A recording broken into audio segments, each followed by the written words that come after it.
Hello. Look who's out here re-upping their sub like some kind of hero.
Hello. How's it going, everyone? Hello. My name is Endeavorance. It is Thursday, February 8th? Fuck, it's the 6th. I was so close. I was on a perfect streak of knowing what day it was. I don't know the year, whatever. I'll get back to you on that one. How's it going, everyone? My name is Endeavorance. It's stream time. Grab your cup of coffee. Mine's decaf because I hate life, apparently, and am doing this to myself. So, shit. Oh, god damn it. I'm so bad. Oh no. I made like additional stream tools that I was gonna use this time and then forgot to pull them up. Whoops. So, give me 1 second while I pull those up. Okay. Well, hello everybody. How's it going?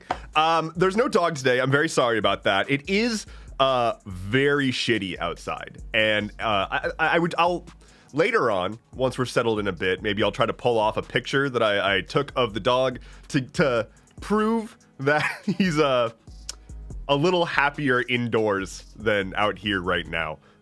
So he's typically rearing to go. He's like blocking my exit to make sure that I bring him with me. But this time, given the state of the weather, he was very comfortable in his little hidey hole spot. So, yeah. So he's chilling. He's safe. He's in a secure location. The payload is safe and secure, and that's all that matters. Ash would like me to hydrate, and I can do that. Hello. Okay. Hello, Toki to Toki. That's a very fun name to say. Thank you for bringing that into my life. And hello, Kazu Shusora and a smooth flavor and Kiki Strike. Welcome into all of you. Thank you all so much for the follows. I want to check real quick. I think I saw a first time chat. Yeah, Kiki Strike. First time chat says good to see you, Dev. Good to see you too. Welcome in. How's it going? And then any other first time? We've got Kazu Shusora says hi. What's up? And then we've got a smoother flavor that says y'all didn't grind enough food in TOTK and I'm stuck on the fire temple. Oh, y'all, I didn't grind enough food in TOTK and I'm stuck on the fire temple. I'm very sorry to hear that. I didn't know that game had a fire temple. This is true. I played like 8 minutes of Tears of the Kingdom and then bounced off of it. And it's not because I think it's bad. Everything that I've seen about it looks amazing, except for I lost interest like virtually immediately. I don't know what happened. I was so excited for that game, and I loved Breath of the Wild, but I think like, I don't know. It just like the timing wasn't right. It was like I went to go play, and it felt, it just wasn't the game I needed at that time, and then I've just never gotten back to it. So I don't know. What's good is that I still have it sitting out there, basically unplayed, whenever I want to get around to it, and I'm excited for that. Hello. So that's good. Chaotic Aggro, thank you for the follow. Welcome in. How's everybody doing this morning? How's everybody doing? I'm seeing folks. I'm seeing Shay. I'm seeing Typical Brunette. I'm seeing Ollie. I'm seeing Spin the Dice. I'm seeing OKish AF. I'm seeing Overreacting. I'm seeing Maddie Roller. Hope y'all are doing all right. I know it's not great right now, and I know that it's never really easy to answer the question, how are you doing? Because, like, cosmically, the answer is bad. But if we ignore the obvious, how are we doing is my question. Let's see. I'm seeing, missed you. I missed you too, Zandia. What's up? And hello, Hadriel. What's up? Kiki says, I honest to God didn't expect you to actually respond to my words. Well, unfortunately for you, I talk a lot. So that's on you, really. Baker Company 86 is that hoodie merch available for purchase? It is indeed. You can go to merchfrom.dev. There's a link as well, shop.endeavorance.camp or merchfrom.dev. They're both the same website. And I've got a whole bunch of stuff. I've got stuff for sold. Stuff to buy. Yeah. Let me actually, you know what? I am so bad at shilling my own things. I'm gonna pull it up real quick. Pull up the old website. I should be proud of the fact that I have this and put a lot of work into it and whatnot. But sometimes we just forget to talk about things. Yeah, there's a whole bunch of stuff. You've got the Don't Prey on Children mug. It's one of my favorites. We've got this design is on t-shirt and also mug and hoodie and whatnot. Let's see. We've got the part of the crew design, also one of my favorites. We've got the 4 genders. Wait, can we get the... All right, let's go to the unhinged section actually, because we've also got the blank green t-shirt, which is a popular item, of course. It's just sort of a simple, basic green t-shirt, but people wanted me to keep it up for some reason, so I did that. There's also a sports bra, a blank sports bra, if you needed some support on the old memories. You got that as an option. But a little bit less ridiculous. We've got the part of the crew desk mat. We've got some gaming mouse pads. We've got the Twitch emotes. On the desk mat. That's actually the desk mat that I'm using. And then also, of course, we've got the flop. Just in case you need to have a little flop in the corner of your desk mat at all times. That is an option. So what I'm getting at here is my merch store is amazing and more people should buy things from it. Oh yeah, the microphone bomber jacket. You can look so good. Look how fly you could look. I've got everything. Look, you're non-binary. Here you go. I got you covered. I've got your bomber jacket right here. So it doesn't matter who you are. I've got you covered. So there's that. Hello, Meloette. How's it going? Really brings a new interpretation to my eyes are up here. Look. Real Crazy Sanity, welcome in, says, I've been meaning to buy Skyrim for my Switch. I think that's like the only platform I don't have Skyrim on. I have like every copy of Skyrim, not by choice, not intentionally, but I've got like every copy of Skyrim. I think the only game that I've purchased more than Skyrim at this point in my life is Diablo 2. I bought so many goddamn copies of that game because I kept just like losing the fucking disc before it didn't need to have the disc anymore. And also just like everyone in my family kept wanting to play more of it. And so like we had to keep buying additional copies for more computers. It was a lot. But I strongly recall going into GameStop, I was like 16, 15 or something like that.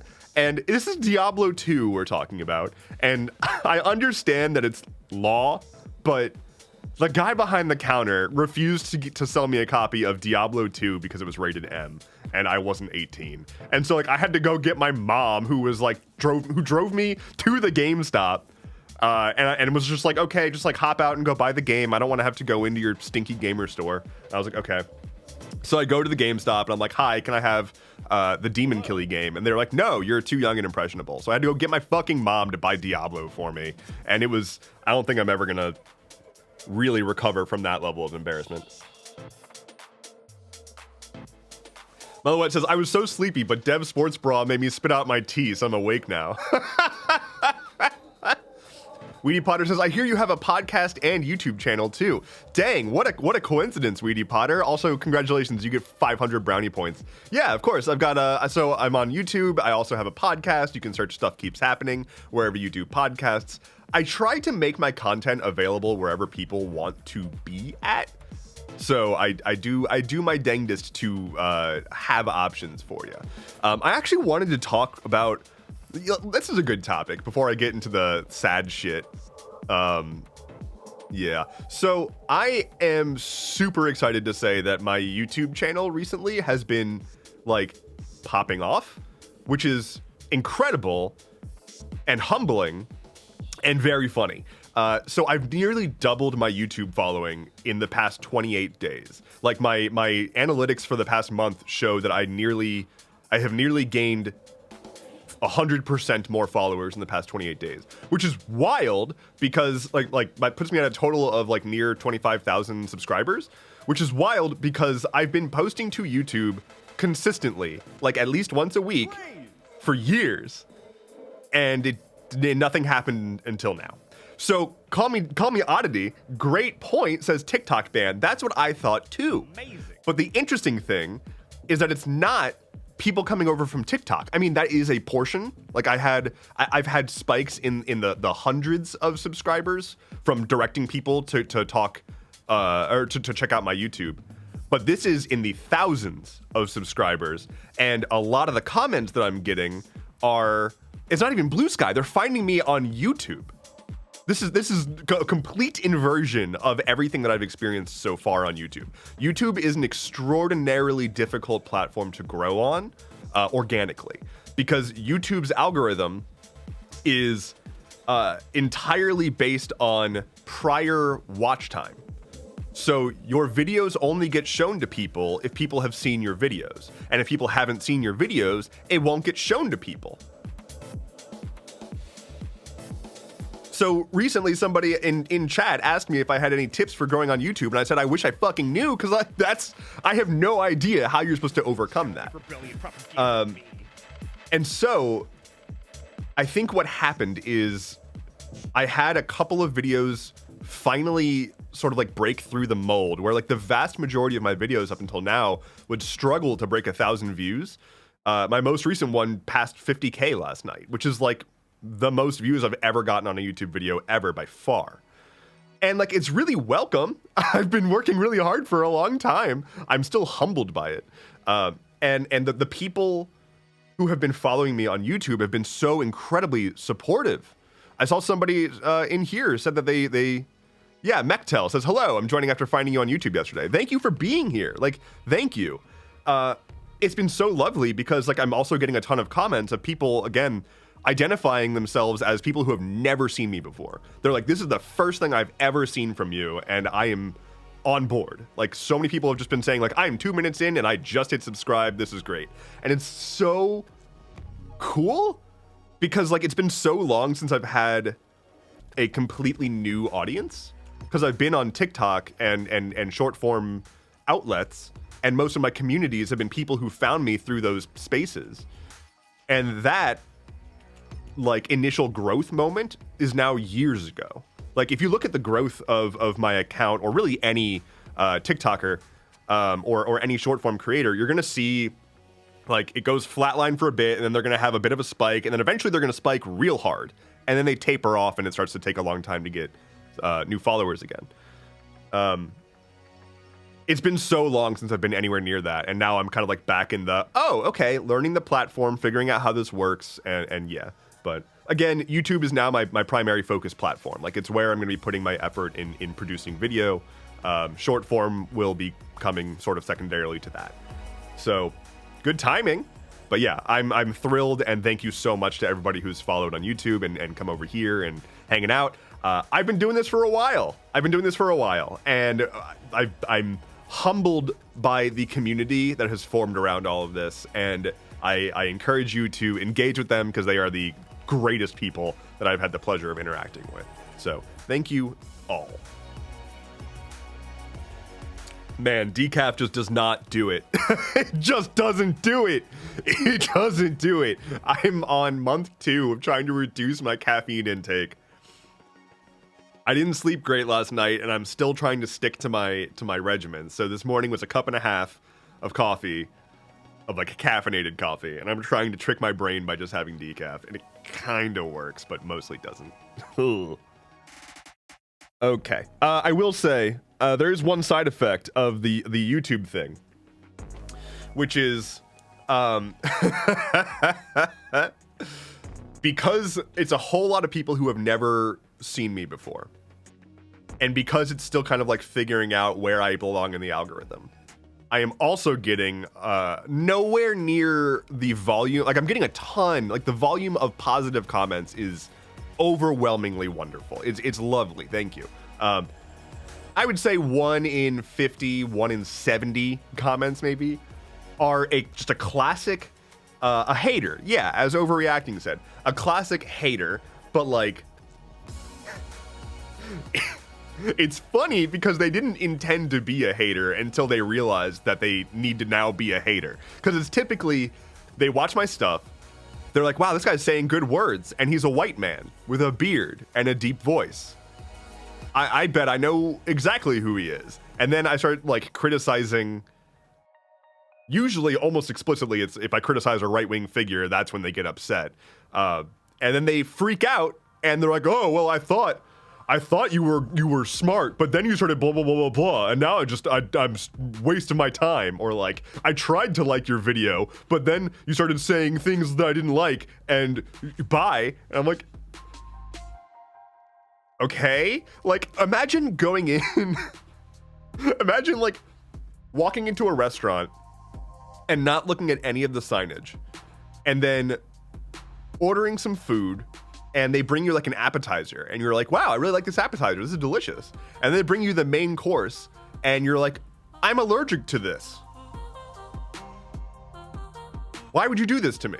And like, you didn't tell them you were allergic, and you just said, just give me whatever is the most popular item on your menu. And they're like, okay. And they bring it to you, and then you're upset about it. And so you make it known that it's their fault, that you, having walked into their establishment, having not looked at anything, are upset that, that things didn't go exactly the way you wanted them to. It's very weird. It's a very strange train of thought that leads people to then leave a comment saying like, I don't like your video. Okay. the really cool thing is there's this back button on your internet browser. Like you can really self-serve your way out of this situation.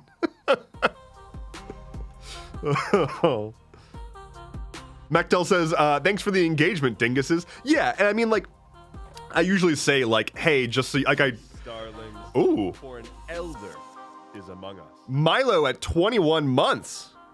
Damn, thank you for the resub.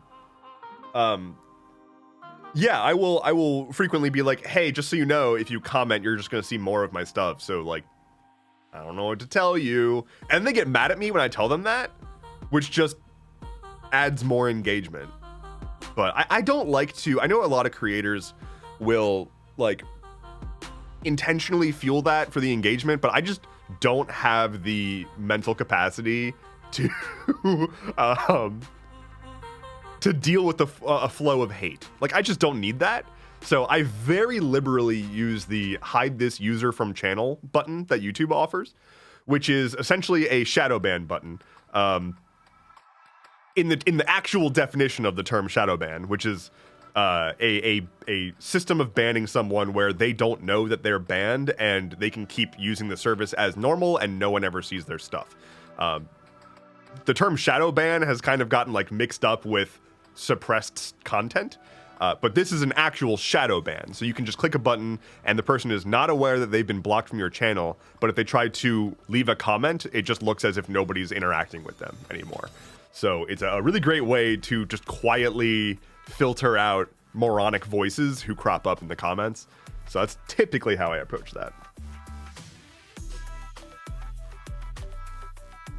Tree Fox says, it also feels like they're standing in the middle of a large crowd yelling, I don't like this, I'm leaving now. Like, okay, have fun, I guess. Like, I want to know, I want to know what their goal is. Because some of them have left comments that like are trying to, I guess, tamp down my ego, because they like try to say the opposite of what most of the other comments are saying. And I'm just like, dog, I don't know what you're saying here. Like, one person was like, this was a bad video, and if you're not gonna put in the effort, then just don't bother. What? Call Me Oddity wants me to hydrate. I can do that.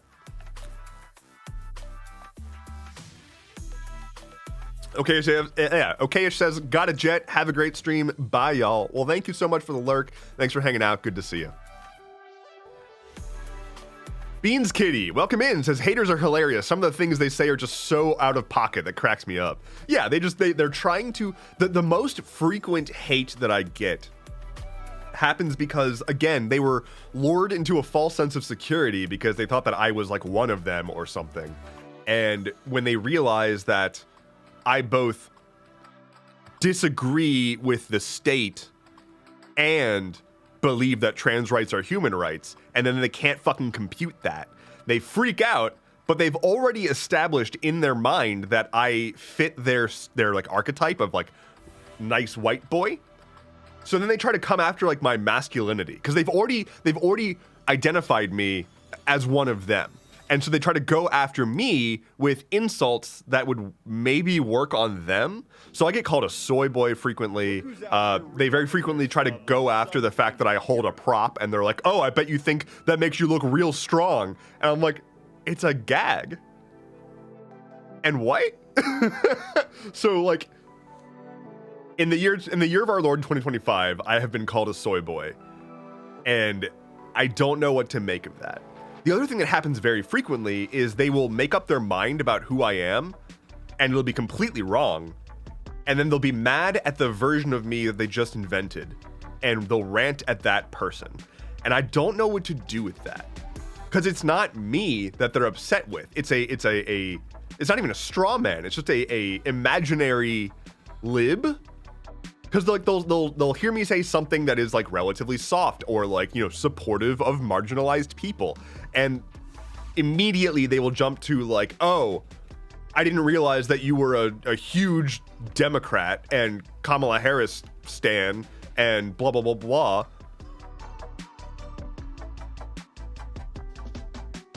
What? It's very, very strange. But yeah, they get really they like project the version of the lib that they want to own onto me and then get mad at me about that. And I'm like, you're just getting riled up in your own head in my comments. I don't know what to do with you, my guy.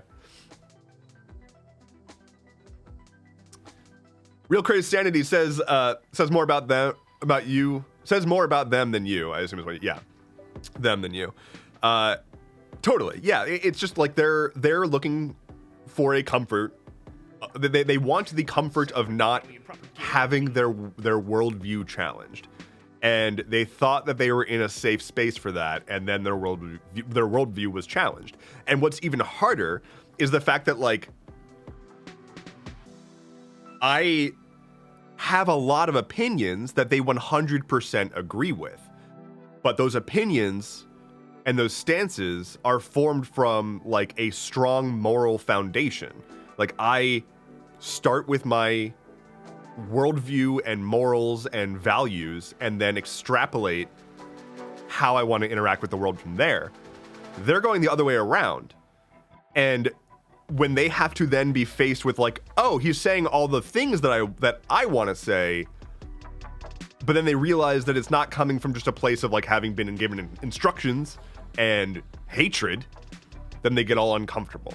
They're like, oh, but if I acknowledge that this ideology conforms with this set of values that is progressive, but I also have those same outlooks, I would have to acknowledge that I might be progressive. And I can't do that. And so their brains go into overdrive and self-protection mode, and they freak out.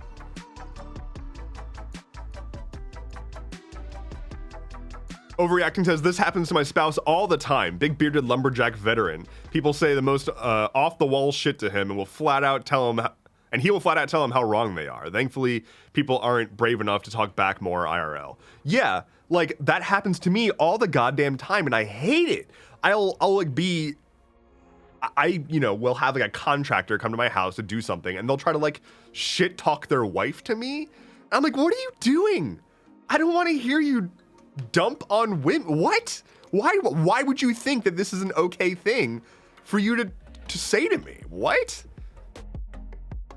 The majority of what I clap back with at this point is just like, why would you say that? Like, just make them uncomfortable. Like, just don't reciprocate. You know, don't give them the soft landing that they were looking for. Make them feel awkward for doing a dumb thing, right? Like, they're not being a good person, and they're not being socially acceptable. So don't let them be accepted socially.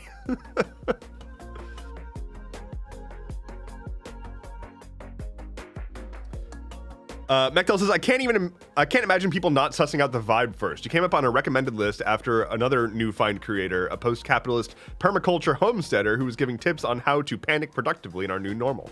Yep. I was like, that already seemed to indicate the vibe, but I still looked around first. Yeah, I mean, like, I get it. I don't expect people to watch one video from me and know my exact political affiliation, but, like, it's disheartening when people hear things that they're like, yeah, this makes a lot of sense. This makes a lot of sense. And then suddenly, I say something like trans rights are human rights. And then they're like, rah! But you can't say that, though. Like, you gotta be okay with just expanding your horizons, not always narrowing them. Like, it's okay to accept new things, especially when they don't actually affect you.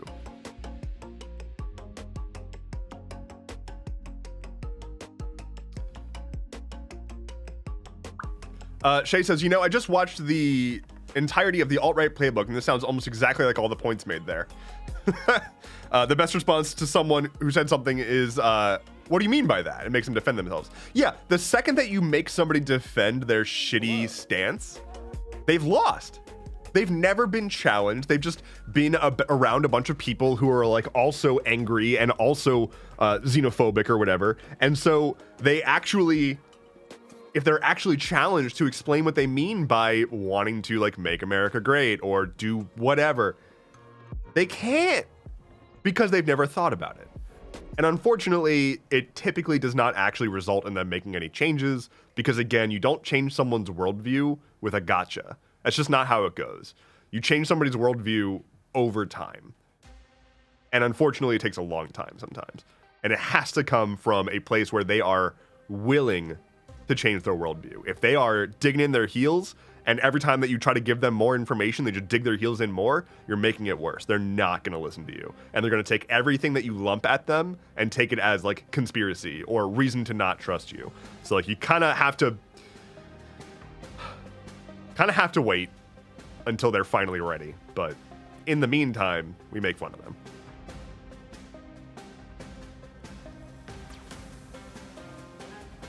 They love copying and pasting sound bites, no critical thinking to be found. I will say, and I mean this with the best of intentions, that is not a unique thing to the right. There is so much, especially as a person who gets thousands of comments and a day, the amount of comments that I get that are the exact same thing, that like is just a copy pasted phrase that went viral because of a video a few days ago. It's out of control. Like, it's infuriating to just read the same comment over and over and over and over and over every fucking time I post. The amount of times that people have commented the flowers are blooming in Antarctica on videos, just apropos of nothing, because they saw it somewhere else and they're like, oh, that sounds poetic. And it's like,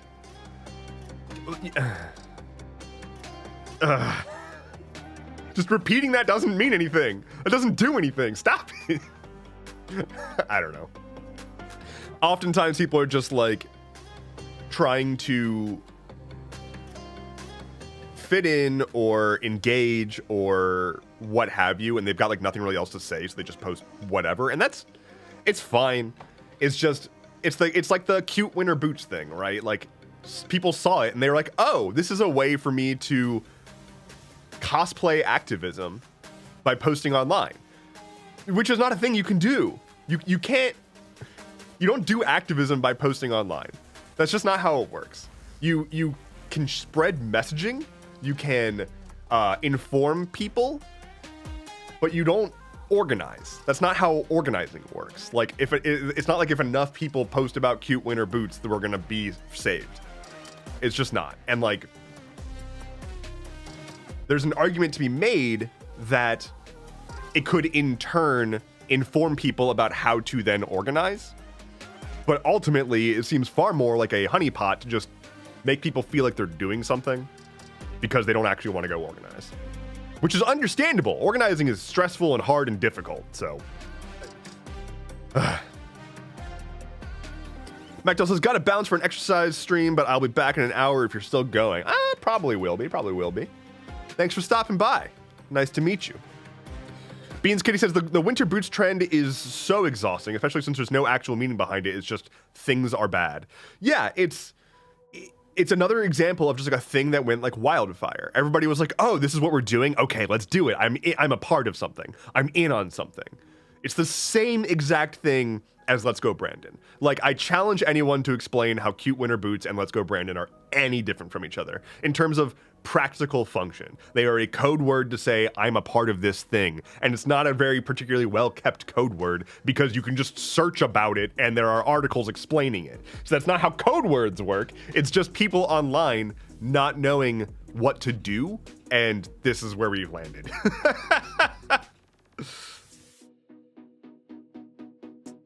Not to undermine anyone who's been affected by school shootings, but it's the same as thoughts and prayers. Yeah, pretty much. Dropping in to say hi at work. Poor signal. Be safe, everyone. Thanks for stopping by, Doc. 3 foot. It's good to see you. Real Crazy Sanity says, "What was the winter boots trend?" It's a trend that's on mostly TikTok, where people are talking about cute winter boots as a way to pick a topic that is like it seems like it could be a consumerism thing, and so TikTok wouldn't suppress it, but they're talking in code about like protest strategy and whatnot. It's not smart because it's effectively the same as just like posting publicly online, hey everyone, we're gonna organize here at this time to do illegal activity, which is like a great way to get caught and get on a list and make a nice index for the FBI to just search cute winter boots on TikTok and just add all the accounts that pop up to a watch list.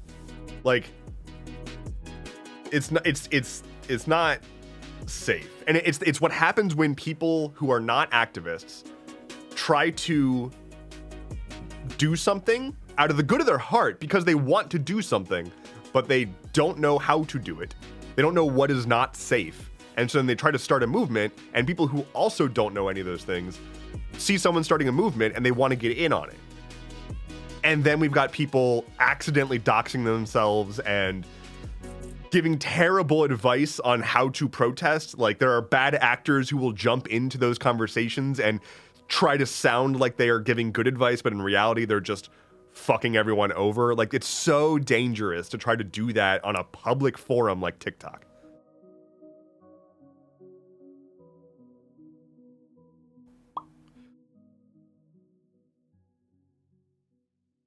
It's a guy named Mike says, I got a 2-month-old. I got fired recently. My wife is in higher education, so her job is under threat. It's hard to try and help the world when I've got so much going on at home.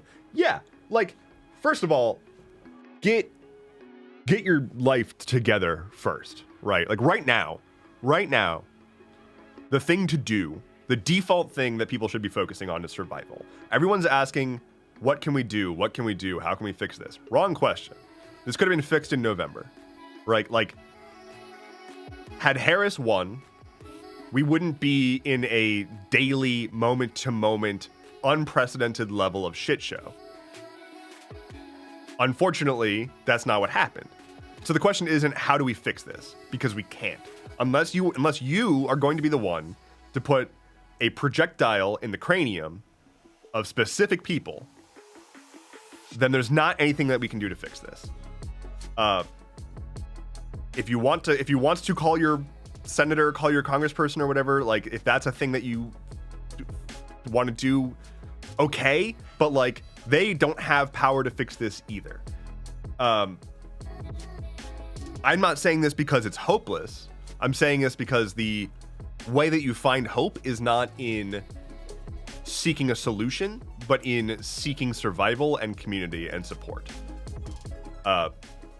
All you need to do right now is survive.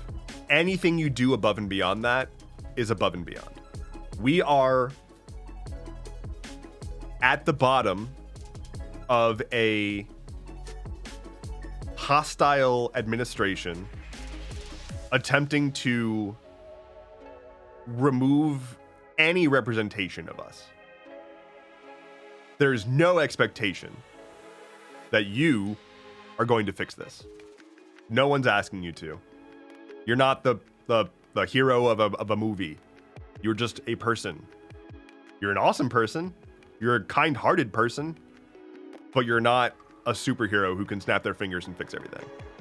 So survive, deepen your friendships, remind the people in your life that you love them, and make emergency backup plans. Make sure that you have a contact that you can trust, and predefine a place that you can meet them in case of emergency. That's what you can be doing. And like, it's not going to be comfortable, but I'm not going to lie to you and tell you that, like, oh, if you call your senators, that'll fix it. Like, no, it fucking won't. I hate to say it. I don't want to poo-poo on anyone's plans for trying to make things better, because it's going to take everyone. It's going to take calling the senators in addition to literally everything else. But there's so many people who are saying, like, now is the time to call your senators. Fucking Elizabeth Warren, when asked on video, how can we help this? How can we fix this? And she's like, call your senators. You ran for president. What do you mean, call your senators? Well, why can't you? You're there. You're a senator. Go talk to them. Go strangle someone. Like, what do you mean that we're supposed to call our senators to stop a fascist takeover of the government? it's the most liberal approach imaginable. It's like, quite literally, they are asking us to write a sternly worded letter to Hitler saying, hey, please stop doing this. Well, it's the Good Place joke, right? Like, it's literally the joke from The Good Place, where they're like, oh, we're gonna fast track this and form a committee to solve this problem. It should take no more than 400 years to form the committee, and then 1,000 years after that to investigate the situation. Because we're the good guys. We have rules that have to follow. We got to follow procedure and do it the right way. And it's like, oh. The Good Place Committee makes me feel insane. Yeah, they're like the Good Place Committee. Yeah, exactly. It's the Good Place Committee. Same brain right there.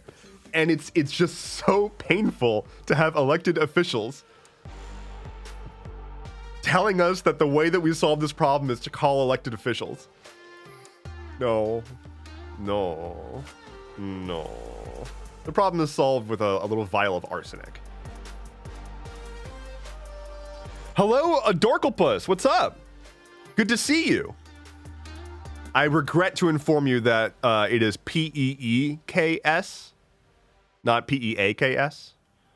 And the reason that I say this is because I regret to go on Twitter. In fact, if it's on Twitter still only, then I'm not going to pull it up. But I'm going to look something up real quick. This is very near and dear to my heart.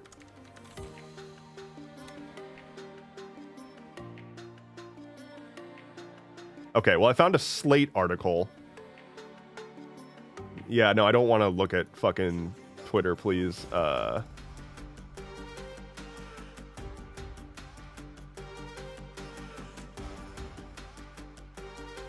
Oh, good. It's on Blue Sky now. Oh, perfect. Oh, so wonderful. Okay, so it's on Blue Sky now. Here we go. Stealth Mountain. Yep. Tree Fox got it right. Stealth Mountain. It's a bot that searches for people who write sneak P-E-A-K, and it corrects them to sneak P-E-E-K. And so all it does is reply to people saying, oh no, but it doesn't have it quite yet. Where's okay, well, whatever. Yeah, so it'll if someone says sneak peek, it says, I think you mean sneak peek. Saying peek in from now on. Anyway, yeah, Stealth Mountain, beautiful. There was another one that I miss dearly. Coffee Dad Twitter. Oh god.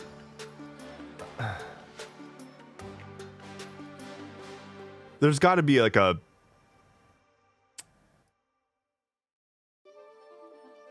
Okay. Well, we'll see. Coffee Dad is amazing.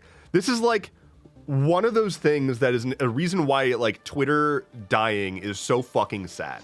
Coffee Dad was a fake account on Twitter. It was an account on Twitter that was a character that would just be like posting about coffee, like more coffee, love my coffee, gotta make some coffee in the morning, and then every like 10 or so posts would be like a somber like reminder about his dead son.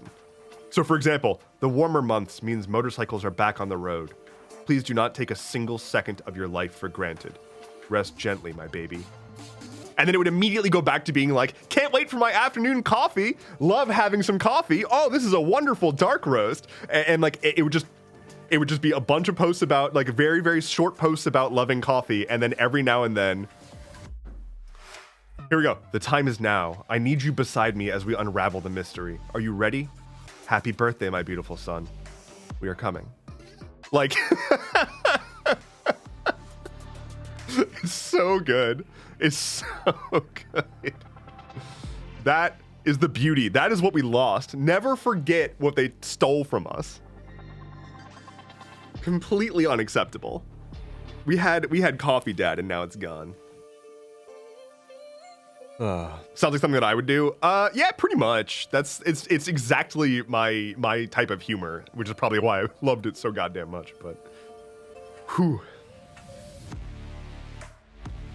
feels almost like an ARG. I love ARGs, and have been meaning to do an ARG for a long time. So keep an eye out for whenever that finally drops. Epic Failure says, I'm gonna go play Fall Guys with my bestie. Catch you later, Dev. Well, thanks for hanging out. Enjoy falling as guys. It's a guy named Mike says, Endeavorance, what kind of camera are you using? I'm curious. I am using a Sony ZV-2, I think is what it's called. I have it on my website actually. Hold on. I've got a creator resources section on my website. Nope. No. Wrong window. Can we get the right window?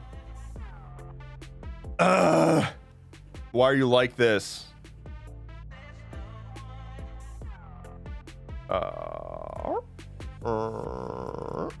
Nope. No. Okay, well, I don't even remember what I was gonna pull up anymore.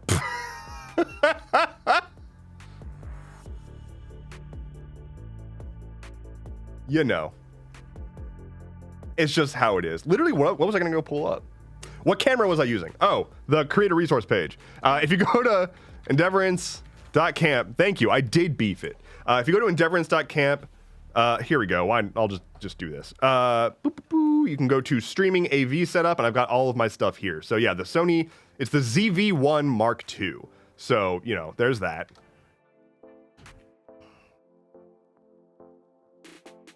Equipment specs? Yeah. Hydrate? I can hydrate.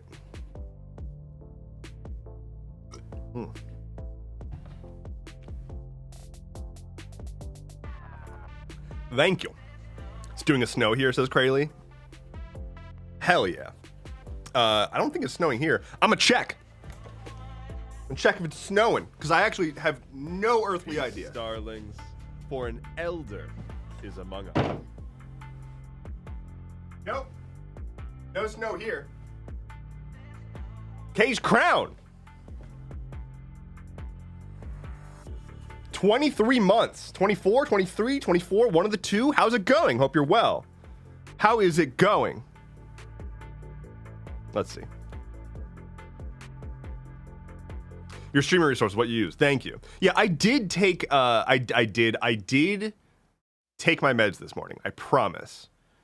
I just also didn't sleep great last night. So, you know, you win some and you lose some. Astrid Starry says, Dev, I'm gonna be attending fencing classes soon. Oh, fuck yeah. I took fencing classes when I was a young lad. And I enjoyed it, but the problem was that I think I started too late, and the fencing class that I was in, it was like me as like a 15-year-old maybe, and then everybody else in the class was like 12. And so I just kind of like dominated. I don't know what I could have been doing otherwise to not be like pitted against 12-year-olds as a 15-year-old, but oh well. I enjoyed the theory.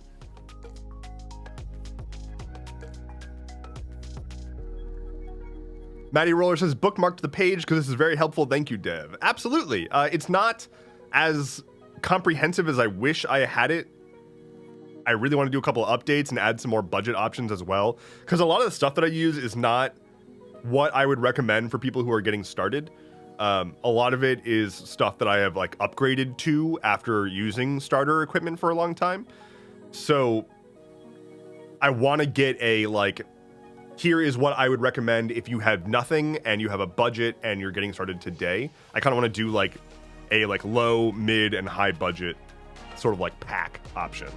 So we'll see. You should make a new sound alert that just says med check. That's a good idea, actually.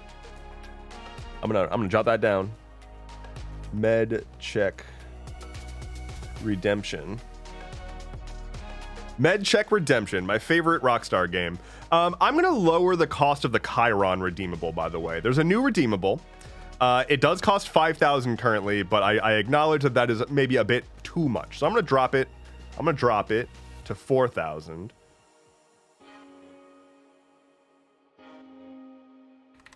Okay.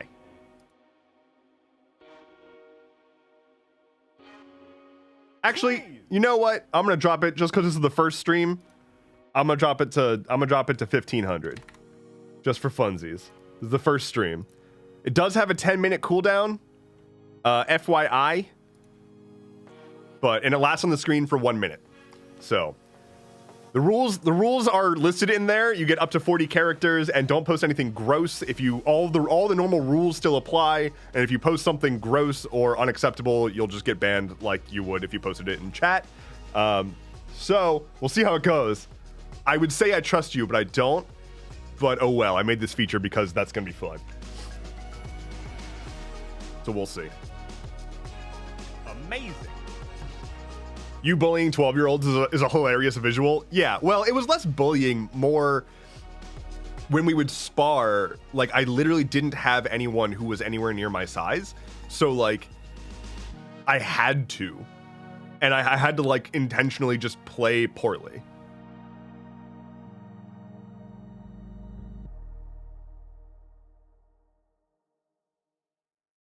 It's like Billy Madison playing dodgeball. Yeah. Kraluge says, I just discovered that my mouse wheel tilts. Oh, breaking news! Dev is a certified good. Oh no, the boy got cut off. I'm a certified good. That's still, I still appreciate that though. I'm a certified good, which is to say I'm not classified as a service. I am classified as a good.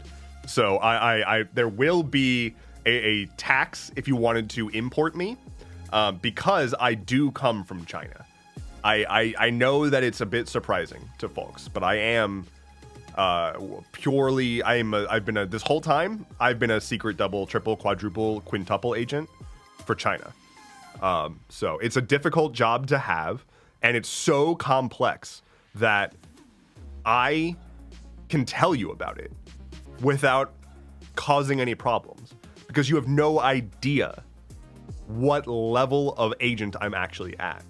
You've heard of double, triple, quadruple, and quintuple, and sextuple. I'm a pentagent, all right? I was made in Japan, says Real Crazy Sanity. Well, I'm at a loss for a joke that wouldn't come across terribly. So, yep. Spudley Sprouts, thank you for the follow. I missed a few other follows also. Silliest Goosifer, amazing name. And it's a guy named Mike. Thank you all for the follows. Thank you all so much. Make the joke. I couldn't think of one, is the thing. And like the only things that I could think of were to say something absurd, and I didn't want to accidentally say something that then could be construed as like xenophobic, because there's a lot of that going on right now. So I don't have a joke about Japan. Nippon these nuts. It's the best I got. That's the best I got. Is that acceptable?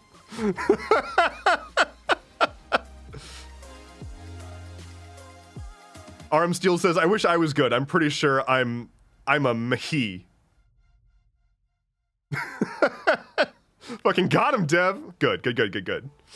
Spin That Dice says, does the 10-minute cooldown mean we can't redeem, or that you can, but it won't pop for 10 minutes? It's on the Twitch side, it's a 10-minute cooldown. So there should be a 10-minute cooldown on it right now.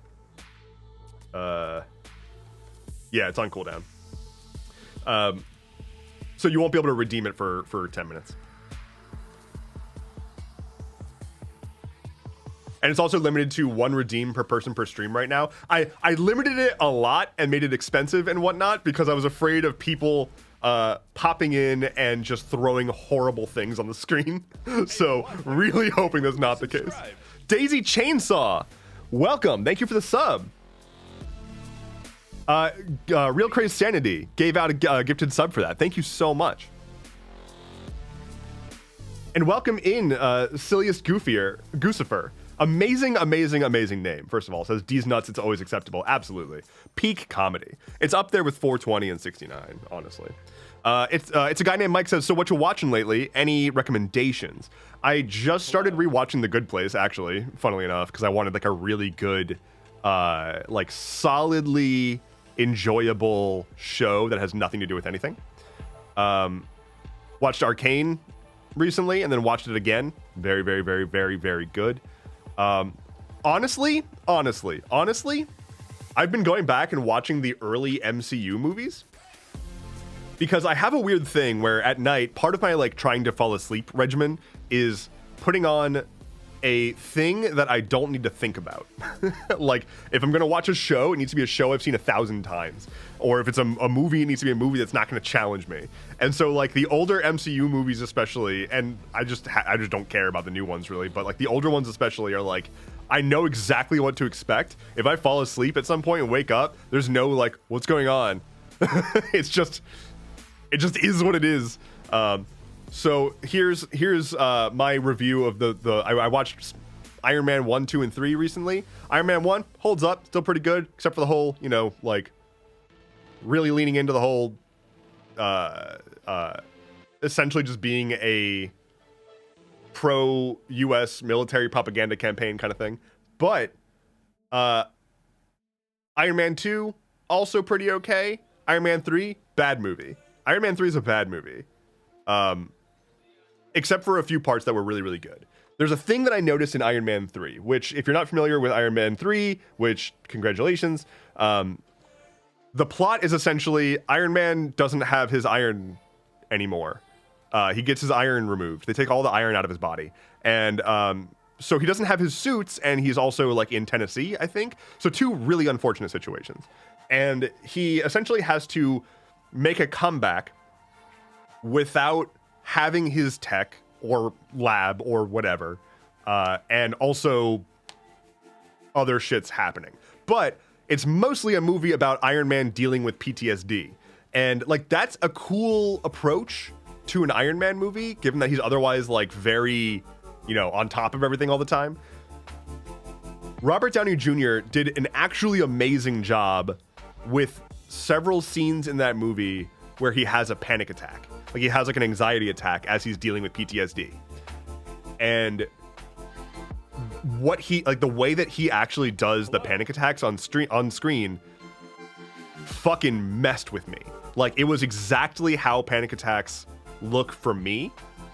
Like down to the like excruciatingly tiny details about like how it starts, how they can be provoked, how he acts during them, how like he like you can watch him flip over into like from trying to keep it down into it erupts and people are confused because they don't know what's going on with him. That was really, really good. Like Robert Downey Jr. used his whole like probably one, a lot of life experience, and two, the fact that he's actually a good actor to do those scenes. The rest of the movie was bad. Like literally everything else about the movie was bad. And the finale was kind of hype because they just did a bunch of like Iron Man fan service stuff, but not a good movie. The bad guy is like this dude who's all like messed up, and he's like has a whole bunch of disabilities.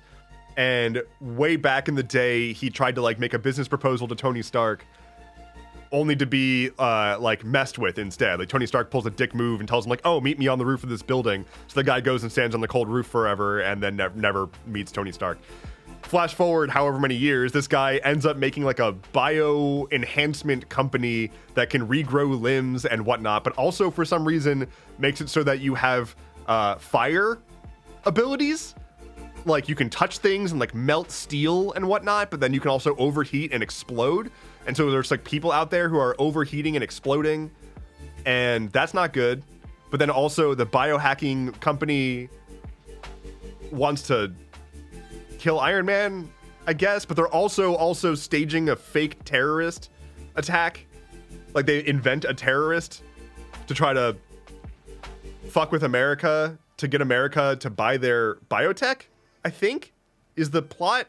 But it doesn't really matter because it's really just the dude has a grudge against Tony Stark and also at one point literally breathes fire out of nowhere. Like once ever in the entire movie, during the height of the movie, the main bad guy breathes fire. No other character even remotely does that, but just out of nowhere, he's like, by the way, I breathe fire. And it's like they ran out of ideas. Arya the Foxes, are we talking about Iron Man 3? Yeah. Yes, we are. Also, welcome in. It's just, it is what it is. It's not the worst Marvel movie, but yeah, it's like, I get what you were going for, but ultimately you just made like, these are the evil guys and they have regeneration and firepower. Yeah. So that's kind of it. He also made AIM, but it wasn't the cool AIM from the comics. Yeah, I don't know anything about those characters from the comics. Like, yeah, I don't actually know. Crook TTV, welcome in, welcome in. How's it going? Also, I'm just used to watch 1111 and Mrs. Chiropractor. Welcome in. Welcome in. Yeah, I'll tell you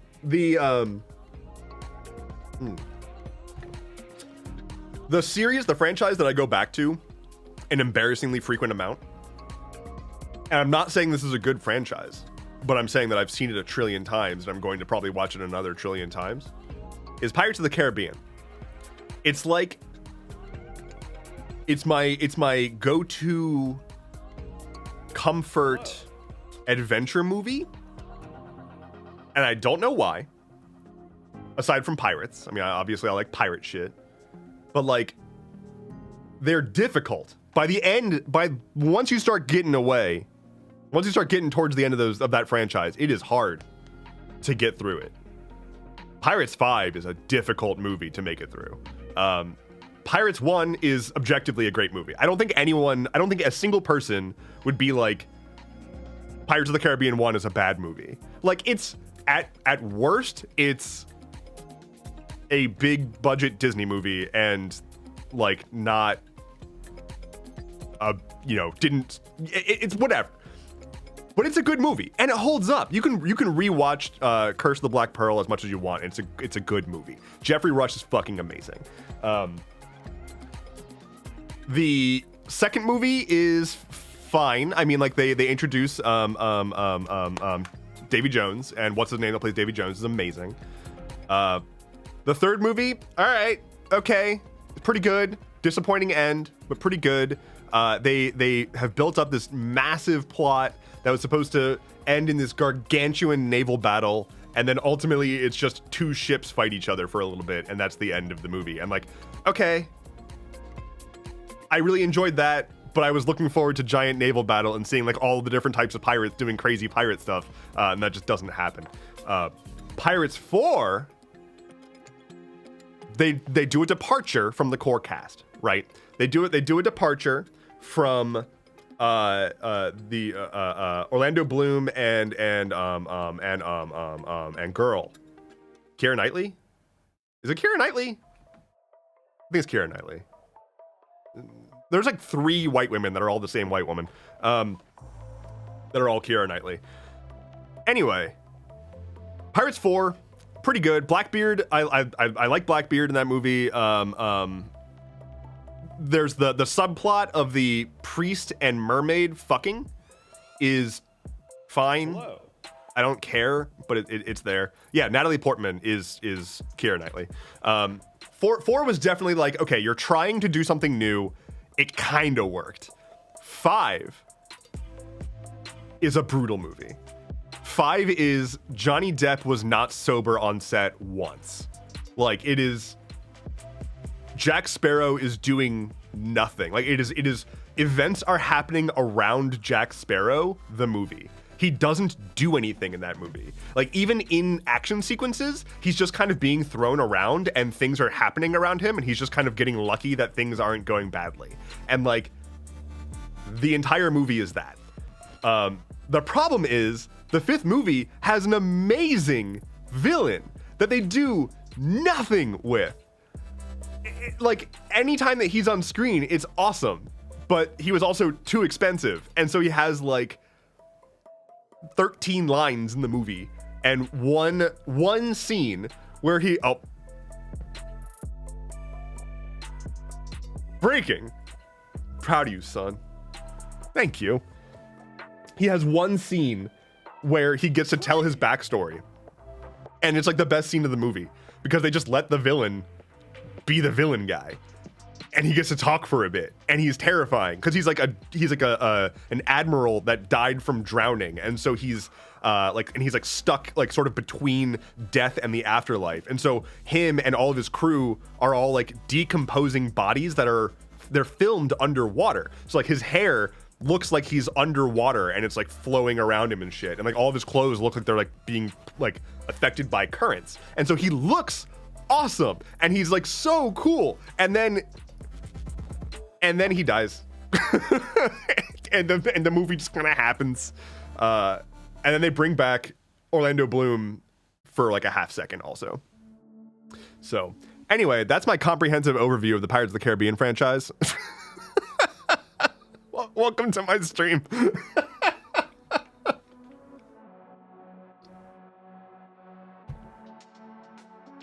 I once had a girlfriend, which is, that'll never happen again, where it was in high school, and she was super into scary movies, and I was not. But I wanted to have a girlfriend, and so I was like, I'll watch scary movies with you. So whenever we would hang out, we'd like go to her parents' house or whatever, her mom's house, and watch whatever scary movies she wanted to watch. But primarily, she wanted me to power through the entirety of the Saw franchise. So I have, against my will, very strong opinions about the Saw franchise. I'm not going to get into it because I've been talking about movies for too long now. But I will say, again, Saw 1, genuinely good movie. Again, holds up, great movie. I'll just say Saw 1, great. Saw 2, okay. Saw 3, fine. Saw 4, return to good. 5, terrible. 6, terrible. 7, terrible. 8, terrible. Haven't seen the rest. This first one was amazing. The second one was so bad I stopped there. The second one has so many problems. The second one has so many issues. Real Crazy Sanity says, no, I hate gore porn. Yeah, it's not like the first movie is gory, but that's not what made it good. And I think a bunch of people saw a movie that was actually good and was gory. And the producers were like, oh, do more gore. That's what people liked. And I do think that a decent number of people just liked the gore. But like the first movie was, if they had made the rest of the movies as thoughtfully as they did the first, it could have been at least a like meaningful franchise behind all the gore. But instead they just started doing, like they specifically wrote plot to allow them to do more gore and then explained it by being like, oh, but that was plot important gore because it's actually that like Saw's apprentice is not properly following in his footsteps, and so she's just like brutalizing people instead of giving them a chance, and that's bad, but that's a plot point. I don't know. It's just the first movie is super, super great, and also stars Carrie Ellis, which is fucking hilarious. I always forget about that.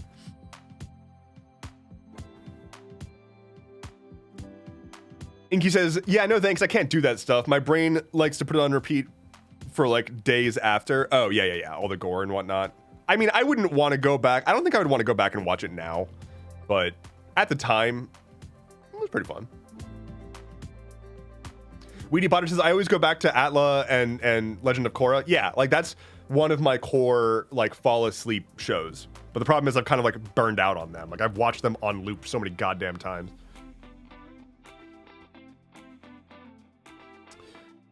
Real Crazy Sanity says, it's not just the Saw series that did it. Horror movies started copying the heavy gore of Saw. Yeah, everybody wanted to just do murder porn, and it was... Love Carrie Ellis? Yes, absolutely. And I was thrilled to see him live. There was a tour of The Princess Bride, where they were doing a thing where it was like a screening and then an interview with Carrie Elwes afterwards, and so I got to go to one of those showings, and that was a fun time. That was so much fun. My favorite, I've said this story a few times, but my favorite tidbit from that interview with Carrie Elwes, and for those who don't know the name by name, he's the one that played Wesley / the Dread Pirate Roberts in The Princess Bride. / he's also in like Robin Hood Men in Tights. He's in all those movies and a bunch of other stuff. He told a wonderful story that was about how on the set of Princess Bride, he broke his foot really early on into filming, and so you can actually see throughout the movie, you can see that there's a bunch of scenes where he's shifting his weight or he's sitting down or whatever. But it happened because Andre the Giant, who was a person in this movie, was too big to fit in the vehicles to get around set. Like, he was too big to get in the buses to take them to locations. So they got, specifically for Andre the Giant, an ATV for him to drive so that he could actually get around. And he was just like looping around, doing whatever. And he would come by and be like, "Hey, Carrie, you want to take a ride?" And Carrie was finally like, "Yeah, sure." And this was right before they started filming. And he gets on the ATV and like does something. I guess like kicks a rock or whatever while he's going and breaks his foot. Like right before they start filming. I think this happened like right before they were supposed to film the classic sword fight scene. So it's fucking hilarious. Maddie says, "Oh, I love him. He plays a recurring character in my favorite show, Psych." I love Psych. Psych is a great show. And I do really like his recurring character in that show. I have found that Psych... Oh, what? Wait. Look who just subscribed. Just Normal Guy 1. Thank you for the sub. Thank you for the Prime. Welcome in. I have noticed that, like... Psych holds up pretty well. Unfortunately, Psych still suffers from... Oh, and you gave out a gifted sub. Liz Ann is now a subscriber. Thank you so much. Psych doesn't suffer from the same degree of, oh, this was very clearly made in like the late 90s, early aughts. Like lots of anti-queer humor, lots of anti-trans humor. Like so much, like, don't call me gay, or like, oh no, they're gonna think we're gay. Like that's like the butt of a lot of jokes. Psych has that, but it's nowhere near as bad as Scrubs. Holy shit. I was so sad because I loved Scrubs. But if you try to go back and watch it, even though there's so many good moments in that show has so much good in it, there's also as much shit that does not hold up. And like so much of it. It's so unfortunate. Like, recall that one of the best characters in the show has a whole gag that is just to call Zach Braff's character girls' names. Just to insult him by claiming he's a woman, right? Like, and that's one of the best characters in the show.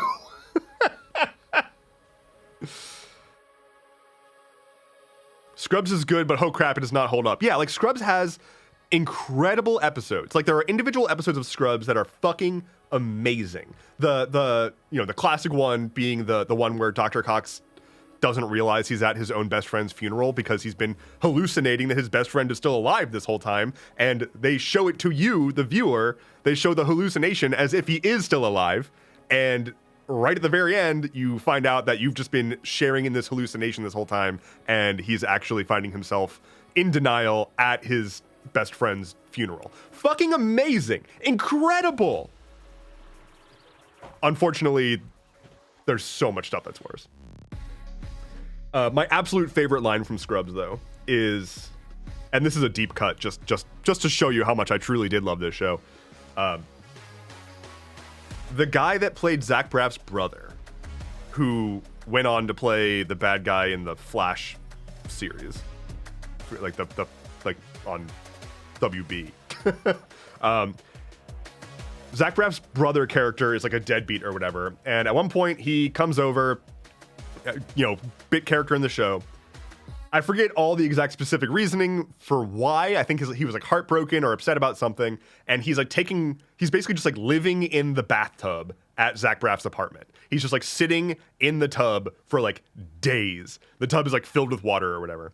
Eventually, Dr. Cox comes in and is talking to him, and he's like, and you've been sitting in a bath that at this point I have to assume is mostly your own urine. To which the guy goes, I believe the ratio has shifted that way, yes. Like that line, like the delivery of it is just beautiful. Let's throw on synthwave. Digital. We haven't done digital in quite some time. Common Brendan Fraser W episode. Yeah, Brendan Fraser is delicious. We love Brendan Fraser. I also was told to watch Always Sunny in Philadelphia because I've always heard it's like fucking hilarious and fucking amazing. I've seen so many clips from it, and I was watching it. I will say it was hilarious. It was really good. It also doesn't hold up as much as people said it does. Like I had people telling me that it's the only show that holds up perfectly from that era, and that like it doesn't have any problems. If you go back and watch the first season, it's got a lot of problems. Like pretty much immediately, they're making like trans people the butt of jokes. Like that's an entire episode is making fun of trans people in the first season. Yeah, there's a lot, but I know that they eventually get better because I know that the cast is known for being like really good about being thoughtful. But yeah, it was very funny. Like in turning off my brain around that shit, I can see the funny, but it was just very uncomfortable. I really want to like just skip forward a few seasons to when they kind of like find their groove, but we'll see. Ollie says partner fell asleep, so I'm able to pop back in. Hi, hello, welcome back. Fangordon712 says Sunny is absurd. The whole point of that show is that they are terrible people. Yeah, like I get it. I do think that they do a good job in later seasons from what I've seen of letting them be terrible without just like overtly being also terrible to the viewer. But yeah, like arguably I'm not the world's biggest fan of Seinfeld, but arguably Seinfeld is also just a show about terrible people, right? Like that's kind of the whole joke, and that's why the finale is them on trial for all the shit they did. But yeah, I mean, that show's got problems too, obviously. Daisy Chainsaw says, what? I got a sub. Yeah, congratulations. People have been gifting out subs and is wonderful. Thank you so much.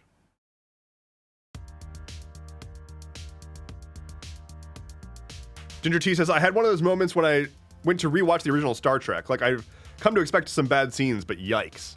I saw somebody say something about New Girl. New Girl held up extremely well, in my opinion, says Beans Kitty. I haven't watched it recently, but I do remember liking that show a lot more than I expected to when I started watching it.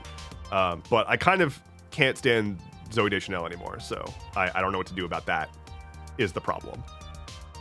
Yeah. So I want to talk about a couple of things that I want to get out of the way about stuff that's happening.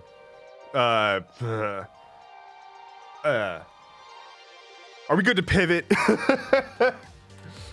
We good to pivot?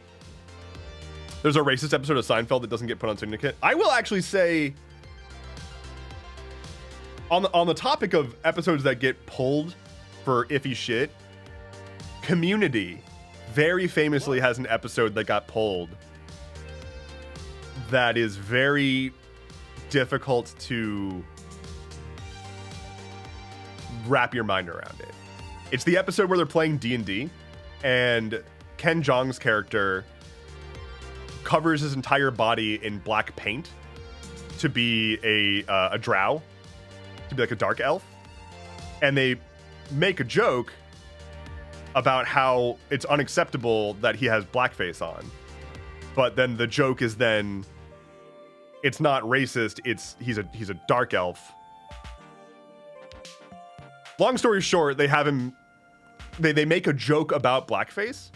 I don't know where I land on that. Like I don't I don't have the lived experience to know whether or not that was an offensive joke or not.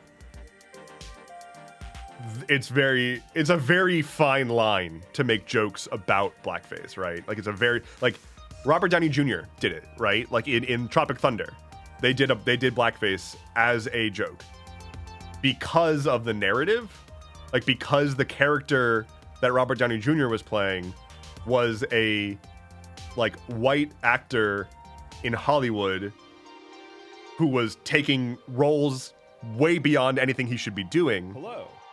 And that's the joke. And so that works. I don't know. It's all weird. Shay says, I cannot watch Community anymore because of Chevy Chase. Yeah, Chevy Chase is a huge piece of shit, which is very unfortunate. And that character also doesn't really add much to that show. I kind of wish that I wish that somebody would go through and just make an edit of that show that just removes Chevy Chase. Like, just have them talk about his character as an abstract concept.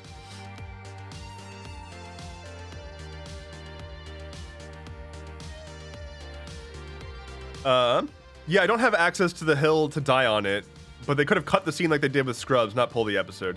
Yeah, they probably could have just cut that scene, but yeah.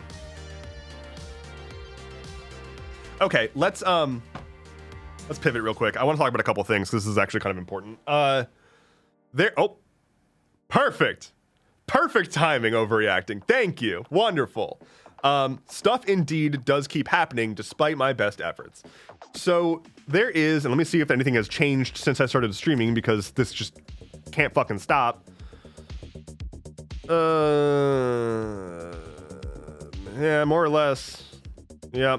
So there is a deadline tonight, which is the Trump administration and the Musk administration and Trump have sent essentially an ultimatum to like every federal worker, essentially saying by tonight you need to either resign and take 7 months of payment as like severance basically, or stay and we might start doing layoffs and furloughs. So the problem is that Elon Musk has been fighting lawsuits against the people that he unlawfully fired from Twitter and like promised them severance and promised them all this shit and then did everything he possibly could to not pay them.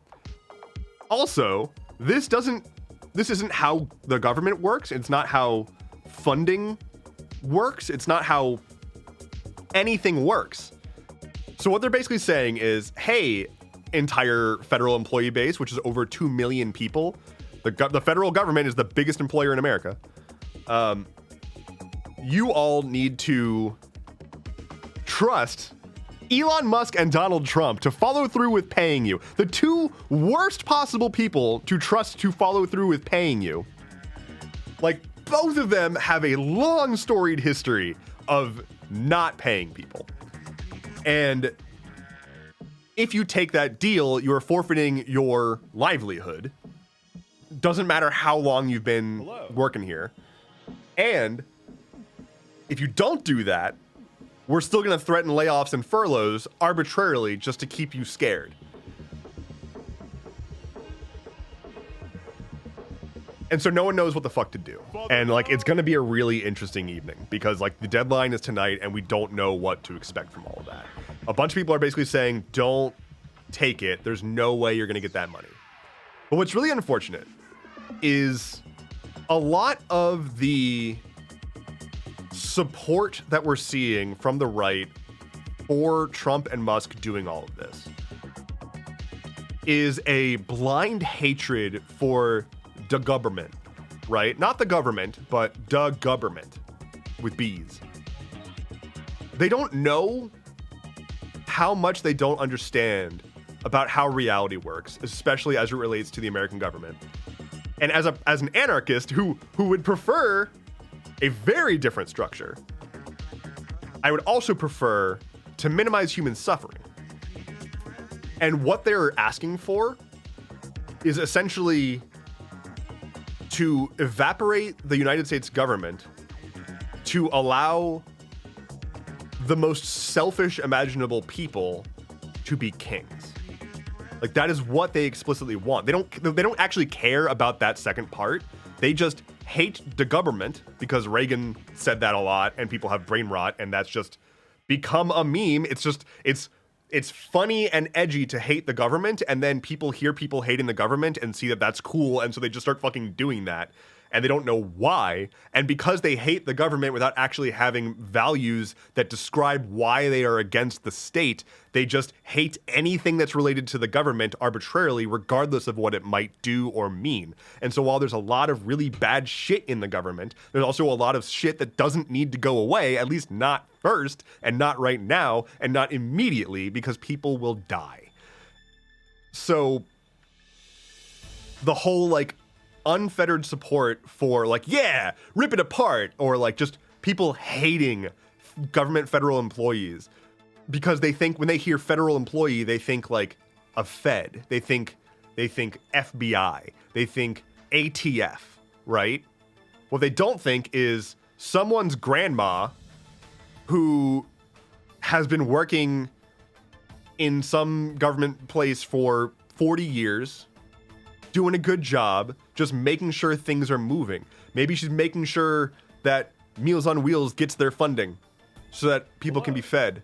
Or maybe she's helping to work on federal programs to get people job placements, right? Like, people who just do apolitical work, right? Like, very few jobs in the government are political jobs. This is not the government that they're mad at, but they don't know the difference. They're mad at our elected officials, as we all are. They're mad at the imbalance of power, and they're mad at the abuse of our elected officials against the system to enrich the oligarchs that are now in place, that they're now cheering to take it over, because they have fully eaten up the rhetoric that government bad, private sector good. Stop thinking about it beyond that.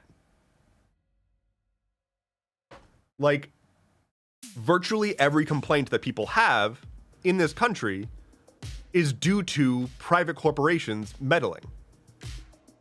Just flatly. Grocery prices, fucking war constantly because these companies want a payday. The fact that you have to file taxes at all because they lobby for it. They dump so much money into hamstringing the faculties of our government that are supposed to improve our life, to the point that people don't believe that government, the abstract concept of government, can actually improve lives. Which is how we get to this point where it's like, we're so far from a world where it's like the EU, where like things aren't great, but people have some rights and healthcare. But here, like, that's not even a base concept. It's so far from reality, because people here, by and large, just hate anything labeled the government because of that one soundbite from Ronald Reagan, and they don't know how else to channel their anger. And so they're channeling their anger at anyone who even remotely tries to add some nuance to the situation, because at this point, what else are they going to do? So, like, yeah, I'm an anarchist. I would very much prefer a very different reality, but that is not the direction that we are going. They're trying to tear down the US government to install a dictator. Like, they want to bring back fucking serfdom, basically. That is not the world I want. I want a very different world.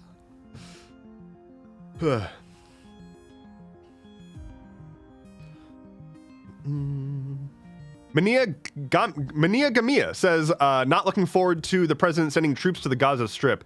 That has been fucking wild, and I haven't talked about it because I don't want to put anything out there right now, because I don't tend to, like I said, I don't want to just report on every single thing that Trump says.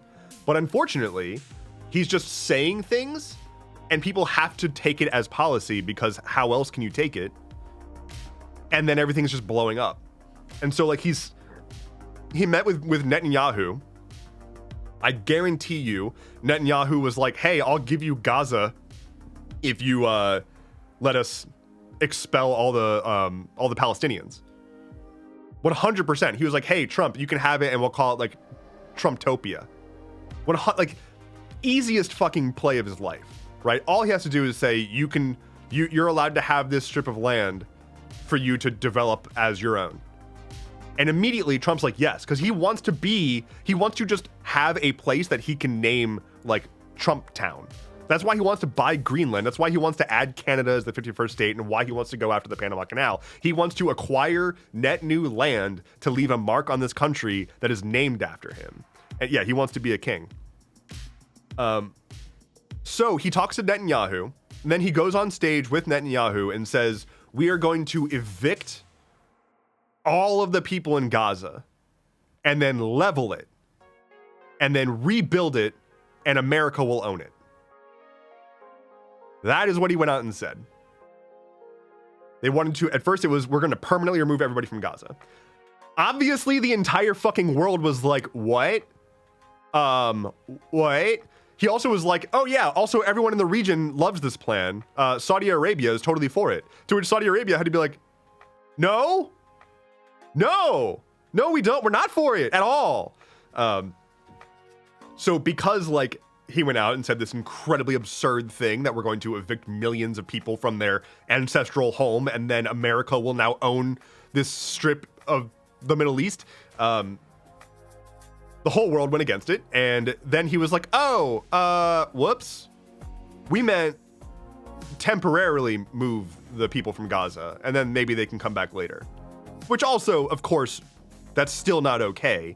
And so people in Gaza are like, we're not gonna fucking move. What are you talking about? And yet, despite all of this, despite nobody wanting this, despite like global pushback, Israel is now already making preparations for it. So we very well may be back into genocide part 2 very soon.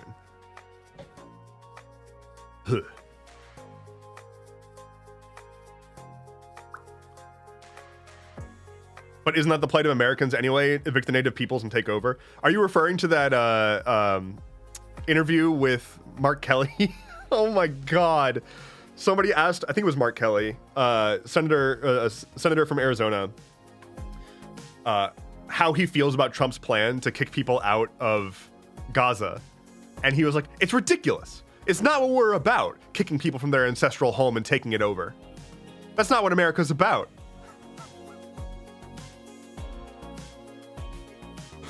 Oh my God. Oh my God. This is a senator. And like, he's not a dumb guy. He is legitimately one of the most qualified and intelligent people in our government right now, probably. And he still said that. Because American politicians just gargle their own Kool-Aid beyond belief. Has he read one history? Santa says we would never do that to anyone, right?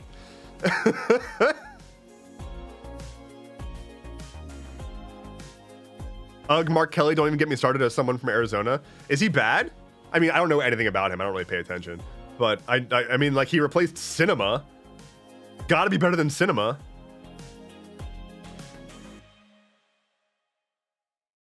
Isn't he the twin of an astronaut? I think he is an astronaut. Or was an astronaut? I don't know if you stop being an astronaut once you've been to space. I feel like you kind of keep that with you for forever. There's just not anything good from Arizona. Ice-T. Got you there. He got elected because his wife was the one congresswoman that got shot back in 2011. I don't want to push back too much because I am not an Arizona boy. But I feel like he got elected because Kirsten Sinema went fucking crazy. Like, pretty sure anyone who was running against her was going to win. D Squishy says, I used to be an astronaut like you, but then I took an asteroid to the knee. Oh, God.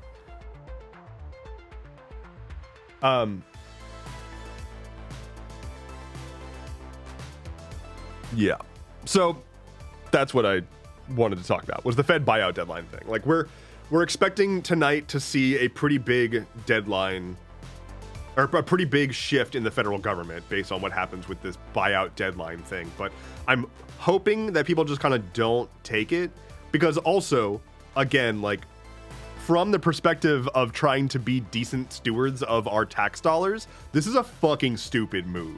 Not only are we about to just bring our entire country to a halt if we got rid of even like 25% of the federal workforce, but it also, we have to pay out 7 months' salary for them to not work. For all of them.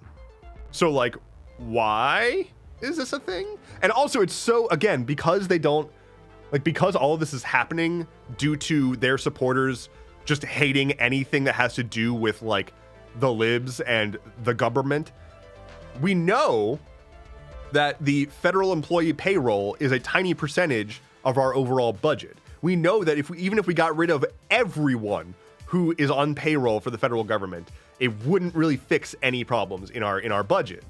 It's dwarfed by everything else we spend on, especially military and healthcare. And so, like, these billionaire men who have successfully convinced their cultists to support them in doing things that directly harm their own cultists are going after people who are just trying to live their life and make things work, because they know that they don't want to go after the actual stuff, the line items like the military, because all their friends are there, right? Like, they don't want to piss off all of their techno friends. And that doesn't just mean Palantir and Oracle and Raytheon and shit.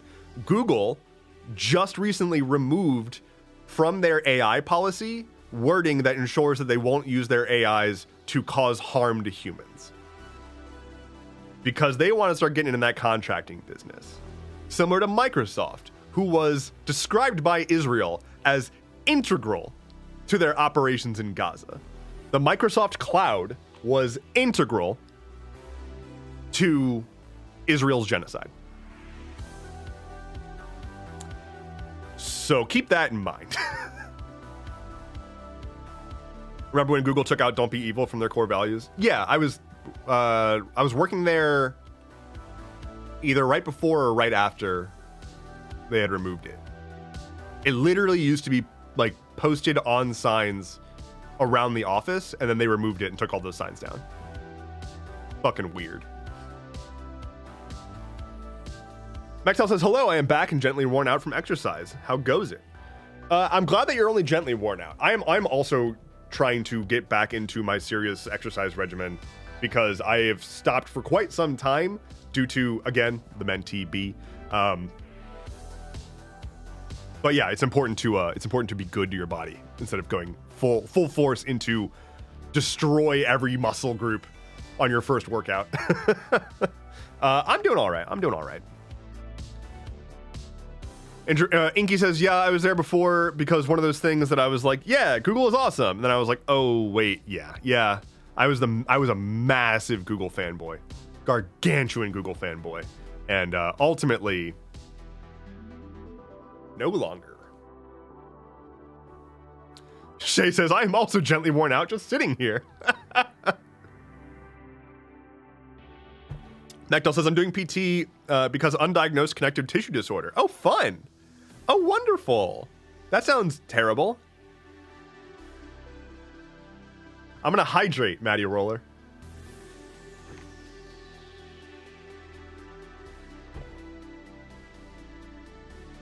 If you have to tell me that you aren't being evil, I'm going to think you're doing some really shady stuff. Yeah.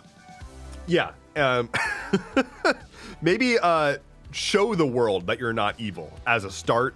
You know, that could be a good play. I would also take, actively trying to give back could be a good way to go about things.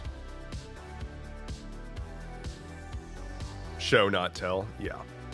I mean, like, it's just terrifying to see people cheering on the like techno oligarchy or like techno feudalism stuff whenever I see people say like, oh, we should get rid of judges because we should just have an AI do it because the AI will be unbiased, it's like you have so little idea about what you're talking about, and I can't even begin to explain how wrong you are. And there's no way you would even accept it to begin with. So like, I don't even know what to do at this point, because I've literally explained why things are happening that people think are a conspiracy, but are actually just a technical glitch, and I've been called a Fed for it because I've tried to explain to people, no, what you're seeing is not a conspiracy against you specifically, it's just a glitch that happens all the time. And I explain exactly why, and then they're like, well, that's all the more reason not to trust you, because you clearly have something to hide.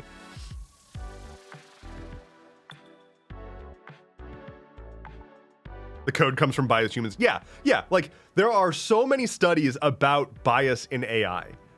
Like 100% they are like just saying, oh, I think we should allow the people who control the AIs to run the country. Which is why I said in a recent Stuff Keeps Happening, like when did being kind of okay at programming become you can do literally anything you want, no questions asked? Like Silicon Valley is so overrun with companies that only are profitable because they just ignore laws. And like, that's why they hate regulation, is because they don't want to have to deal with the potential fallout of those laws. They're tired of being kept in check. They want to be able to just destroy whatever they want to destroy for the sake of profits. And that's what's gross. Like, that's where a government actually is good, is when the people are represented and demand, if you want to do business using our land and resources and people, you have to at least adhere to these requirements. It's not an absurd request, right? Like, look at all the listeria outbreaks we've been having. Those are going to get so much worse because the regulations basically said, hey, if you're going to mass package and deliver food to people, it needs to not have fucking listeria.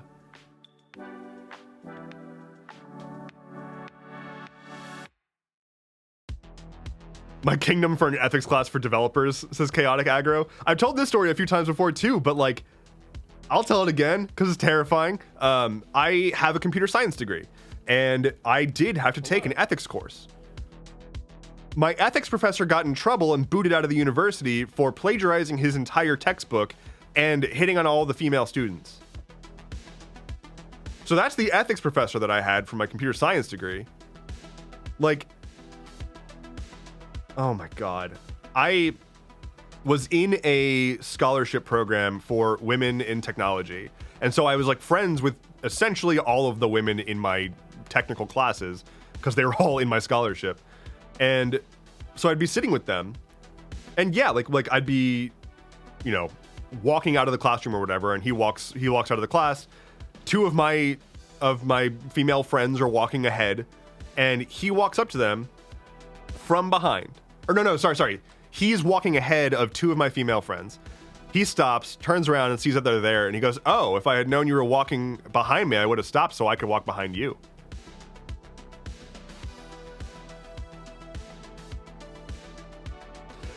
Professor saying this to 19, 20-year-old girls. He was like 60 something. He also had a student aide, like a teacher aide, who was a attractive young grad student woman, and constantly was just like throwing quips her way, and she just was visibly uncomfortable every single time. This man then, he assigns a group project final, and it's a group project, so classic group project shit. I do my part, the rest of my group doesn't. And he pulls me aside and says, "Don't worry about it. I like you. I'm just gonna give you an A for the class anyway." And I'm like, okay.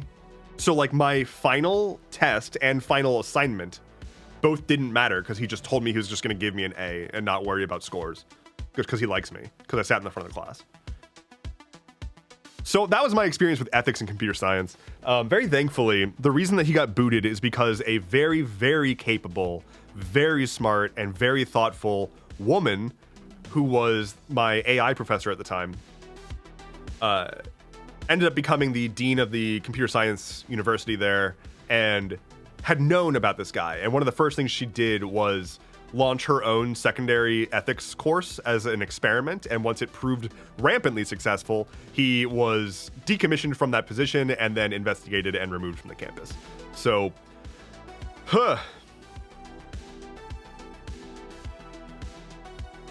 Plummy Philobi says, computer science about to get turned into computer physics.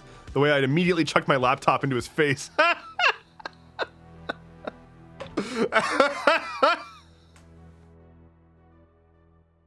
Very, very, very good. Even without the age difference, that's so gross. Yeah, it's super, super gross. Like, just don't do that. Don't hit on your students as a professor. Especially when you're really ever, but 5x as important when you're teaching in a computer science field where there's already like 2 women in a class of 100. And then you're singling them out and commenting on their looks. Like, do not do that. Don't do that. I feel like I don't need to tell anybody here that, but just generally putting it out into the universe, don't do that. Not a good idea. My gosh. I'm gonna take a quick break. I'm gonna go pee in a toilet, and then when I come back, I think I'm gonna hop on Palia for a little bit, chop some trees, keep chatting a bit. But I'll be right back. Don't touch that dial. Hey Dev, remind people about the Discord. Yes. Join Discord. Link is pinned in chat. But join the Discord. It's good people. And also, Dev got to go pee. Thank you. Thank you. Breaking. I got to go pee in a toilet. I'll be back.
Hello. It appears there's arson happening. And welcome Plebby64 Potato. I return. I return from the toilet. From the toilet. I'm here now. Yes. Why is there arson happening? Why is there arson? Did I tell you to set things on fire? No? Good. I'm glad you're doing it anyway. Always be arsoning. ABA, that's what I always say. All right. Palia. Oh. Nope. Nope. Palia via Steam. think the real question is, why is there not more arson? That's a good question. This is a little known fact about arson. It's not a crime if you do it. So, you know, like, might as well. I checked in the rules, and it says right here, not a crime. Which is strange. You know, I really thought it was, but I don't make the rules.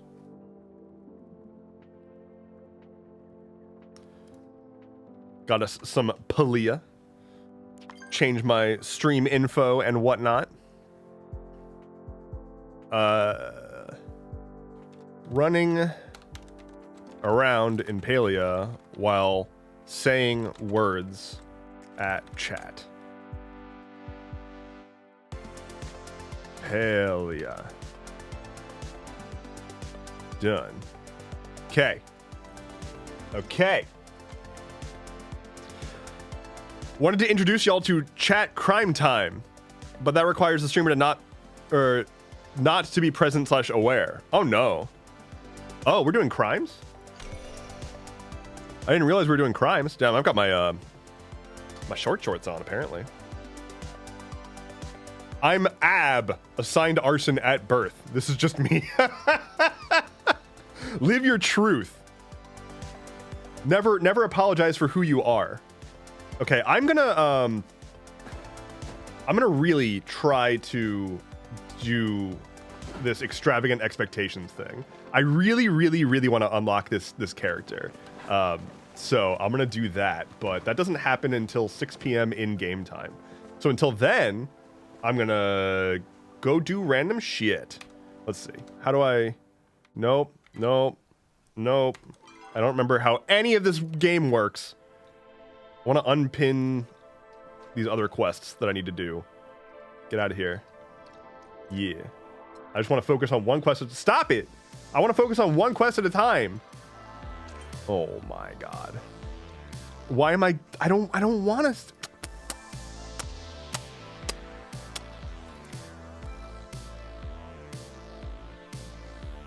Where's the... Am I glitched? Am I boned? I gotta find another whalebone. Alright, whatever. Top one? Wait. Am I blind? I am! I'm so bad at this. Okay, thank you. Thank you. Alright, I'm gonna go fishing. And then waste some time that way. Chaotic Aggro says, have a good morning, everyone. I am out. Thank you for hanging out. I hope you had a good time. We were glad that you were here. I'm going to miss you dearly. I'm going to count every second that you're gone. And every second that you're gone, I'm going to get slightly sadder. 1, 2, 3, 4, 5, 6, 7,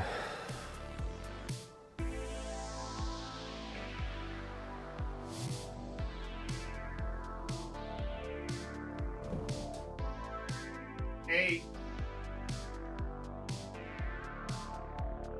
9, 10. Father hell. Anyway, so I'm over it. I'm doing better now. Streamer's dead, burn it down. Oh shit, I died. Oh well. Thoughts on Franch people? Franch is a longtime viewer of this channel, and I very much appreciate his support. So there's that.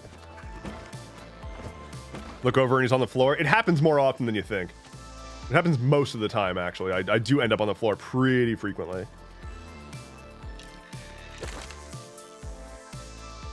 How close to the next Twitch tier are you, Dev? Do you mean, like, how close am I to partner? Question mark? Yeesh. Yeah, partner. I am on the path to partner. I think I need to have a consistent audience, a consistent viewership over 75 concurrent viewers. So folks hanging out here helps a ton with that. Even if you're like not watching, just chilling here helps a ton. And other than that, it's mostly just a matter of like consistency. Like I just got back to my streaming schedule, so I need to like build up probably a few months of like consistent stream time before I can actually apply. But once I get there, I know it's also like I know some people that had to like really try a few times despite like meeting all the requirements, but it was like, you meet the requirements, but we don't feel like it right now. So we'll see. It's a soft goal of mine this year is to try to hit partner. I hope it happens, and y'all are the only way that'll happen. So thank you. Partner is based off vibes. Yeah, it really is. A lot of it is just based off vibes.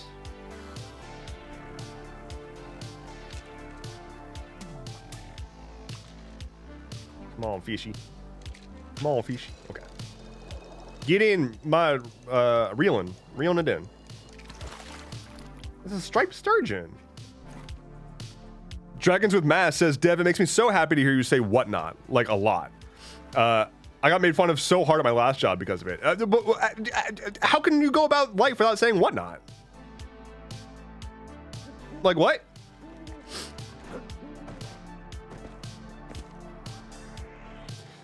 There's a nice older lady I follow that runs a cooking stream weekly, and she made partner and also affiliate, I think, within 2 months of starting on Twitch. It's bonkers how things get measured. That's wild. And makes sense. Like, if there's a person, like it's, again, partner really is based more on vibes. It's just a matter of like, does Twitch think giving you that title is a net benefit for their platform? That's all it really comes down to.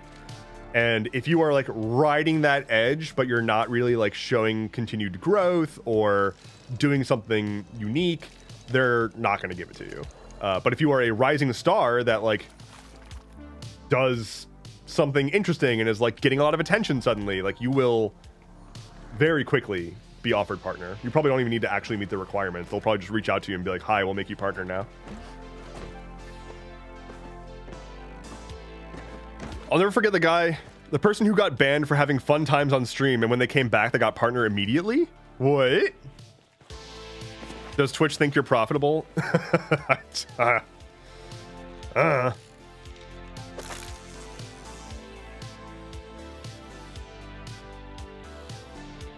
also helps us at a cooking stream as far as Twitch things. It's a generally apolitical place. Yeah. That's the thing. I'm never going to take a deal that's going to like restrict what I'm able to say. Like, I police what I say on this platform and like most social media platforms, because if I said the things that I actually wanted to say, I would get immediately banned and put in jail.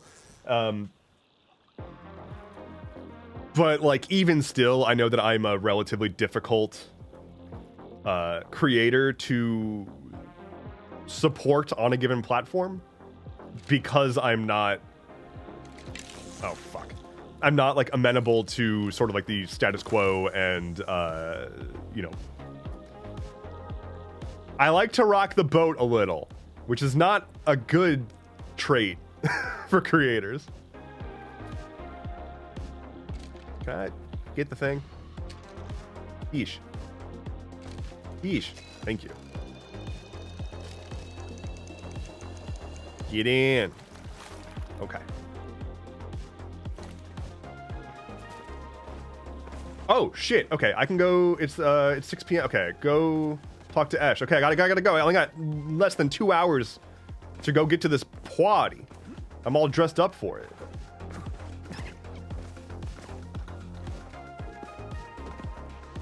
With Hassan being more popular than ever before, people want more voices in the space. I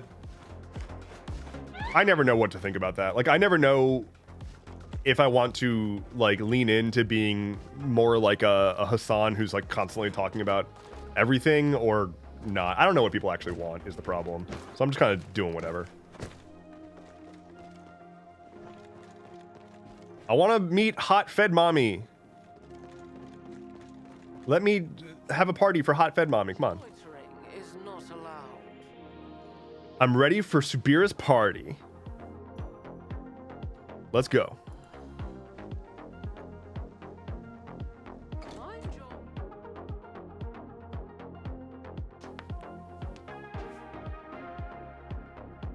So the console says, have I been under a rock? What is Palia? Palia is a MMO cozy game. So think Stardew Valley and The Sims rolled up into an MMO, basically. Hi, Kenley. Finally, someone nice to talk to. I'm too famished. Okay, where's Subira? Where is my wife, or my other wife at least? No. Where are you? Where's girl? Where's new girl?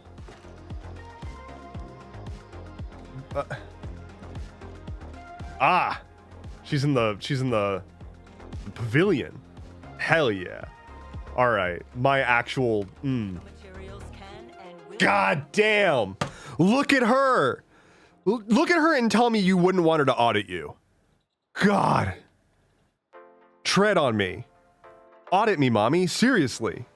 God damn. Greetings, citizen, she says. Let's see, gotta play it cool, What's up?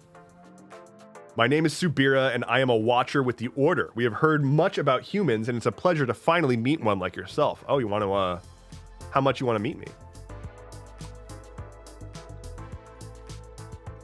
The guest of honor. Tish tells me I have you to thank for the furnishings at my inn. The quality you put into those pieces shines through. Tell me, did anything in particular inspire your work? Yeah, I did make the bed in your room, and I made it real sturdy. That's all I'm saying.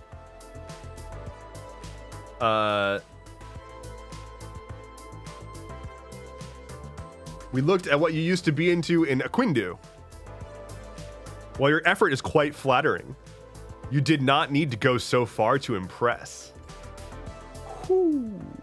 The menu is also rather interesting. These foods are quite novel. Eshe confirms or even claims that the chef even invited them over just for the order. What do you think? Are they to your taste? A little extravagant. Indeed, one does not need expensive food to have a nice time. Truth be told, you and your friends' generosity is rather overwhelming. A party of this size is not what the Order is accustomed to. But how are you? Are you enjoying yourself? I know a way we can enjoy ourselves a bit more.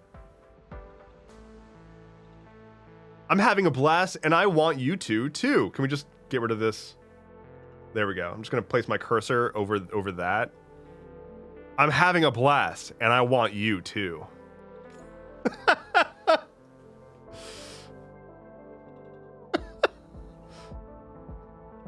I acknowledge your enthusiasm. But it may be best to let others draw their own conclusion. Thank you for such a pleasant conversation. As it is getting late, I have one final question. The Order is studying human reemergence. Given that you are a citizen of the Palian Republic and one of the humans in question, would you contribute to our investigation? I don't work for the man. And we very, very much look forward to working with you. And wonderful to meet you. That is all the time we have for the moment. When you finish mingling, come and see me. I have a request for you. Oh? There's a request for me. What's this? Good jukebox. Anyway, I'm finished mingling. The Order is here for you. What's your request? Turned out to be a better time than expected. It's been reassuring to find someone with a similar perspective. What's your modest request? Can you distract her so I can make a escape back to my room? God, yes. Come up with a proposal to improve the village. Okay. Distract Esh with a proposal. Mechtel says, is there actually romance in this? Oh, yes. Oh, yes. Most characters can be romanced, and there's polyamory. Like, you can romance multiple characters. Most characters, every character has a like friendship tier. Like you can there's like 4 levels of friendship, and then most characters have then 4 additional levels of romance after that. So you can actually romance a whole bunch of different folks, and they're all hot. Like they're all so goddamn hot. Look at this shit. Look at this. This is like literally the exact girl that I was going after in college all the time, and like ooh.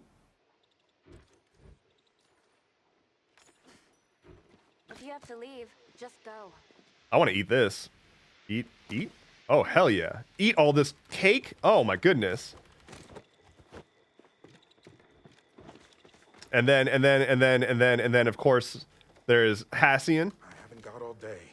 Look at this guy. Look at this guy. Try And then, cause any trouble. of course, not I wouldn't say hot, but the best boy, Boof Boof.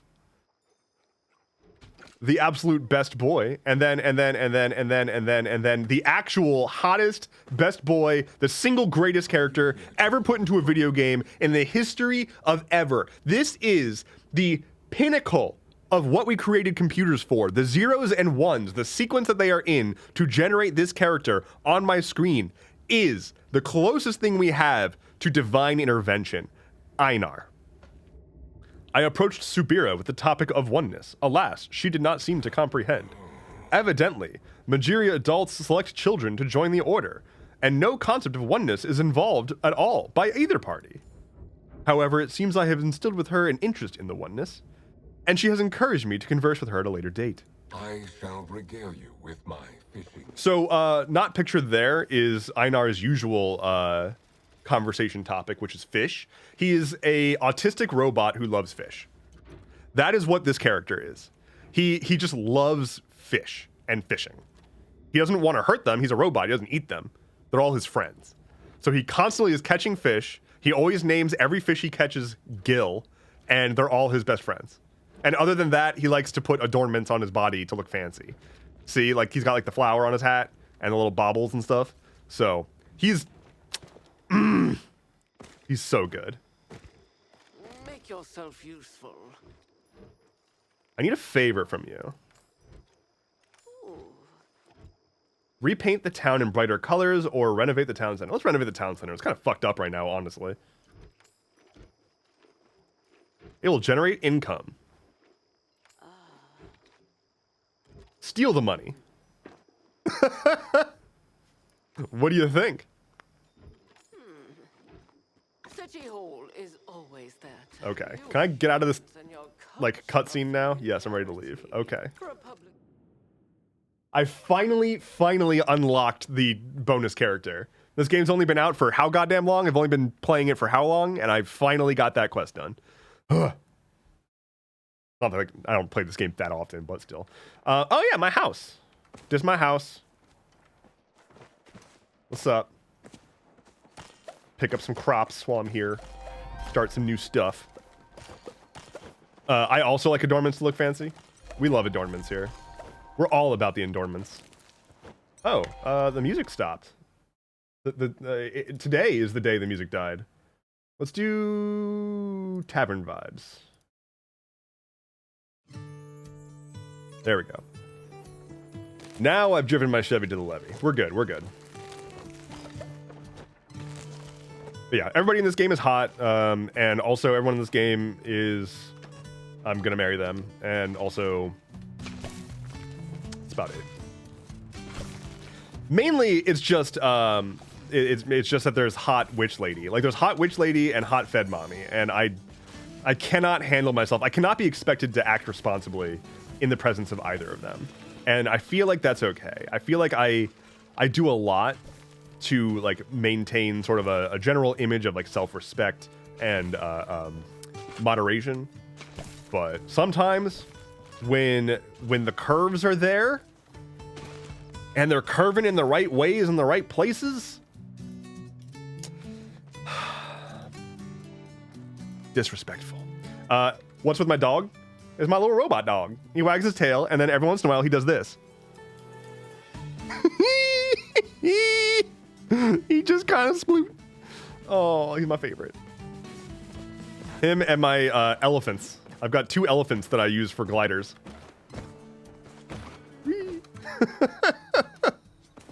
This game is good. Okay, meet Subira at the inn. Okay, I can do that. Once I finish getting everything else going. Start my preserves. Let's see. Let's make some bok choy preserves. We like that. Some kimchi. Some pickled carrots. Not bad, not bad. More pickled carrots. Start some Pickled potatoes. I don't know if I actually want pickled potatoes, but oh well. And then more bok choy. Okay. Get some seeds going. What kind of seeds? Pepper, why not? I need more. Blueberry it is. Pickled potatoes, isn't that just vodka? It very well might be. I don't know if I've ever actually had pickled potatoes. I don't know if you're allowed to. I assume that they'll, like, arrest you? If that's the case.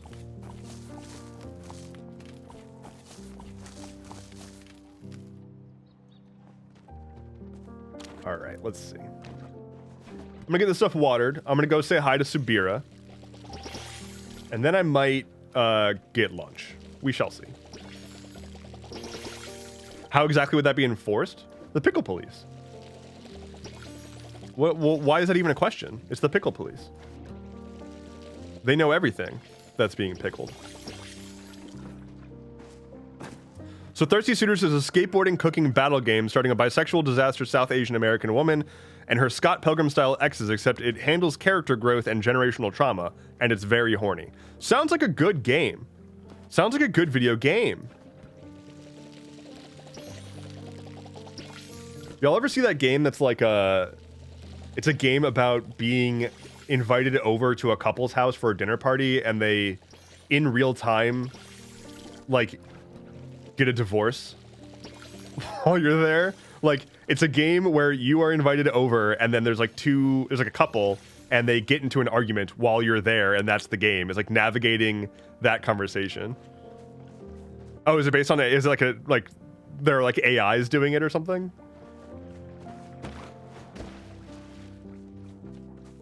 That's all I know about it.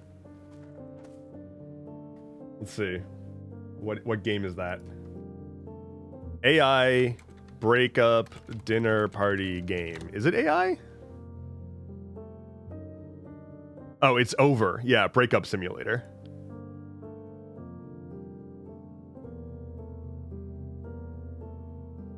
That's cool. I'll have to like try that game at some point on stream maybe. But yeah, it's like a game where you are navigating being a third wheel during a breakup, essentially. So you can say the wildest shit and they react to it. Oof. Oh god, that would mess with me. I don't do well in breakup situations. I don't do well. Your boy's got pretty bad RSD, and it like I project it as well. So like if someone else is being rejected, I get physical responses that are very uncomfortable. Okay, Subira. What's up?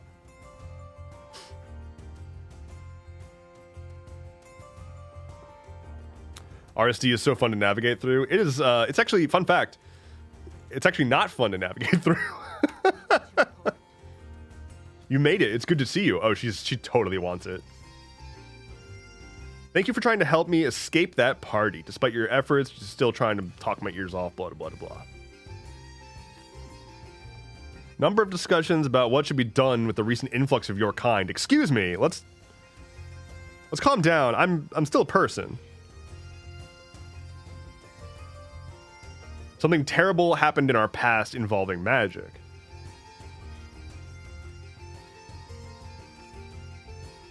What are you making?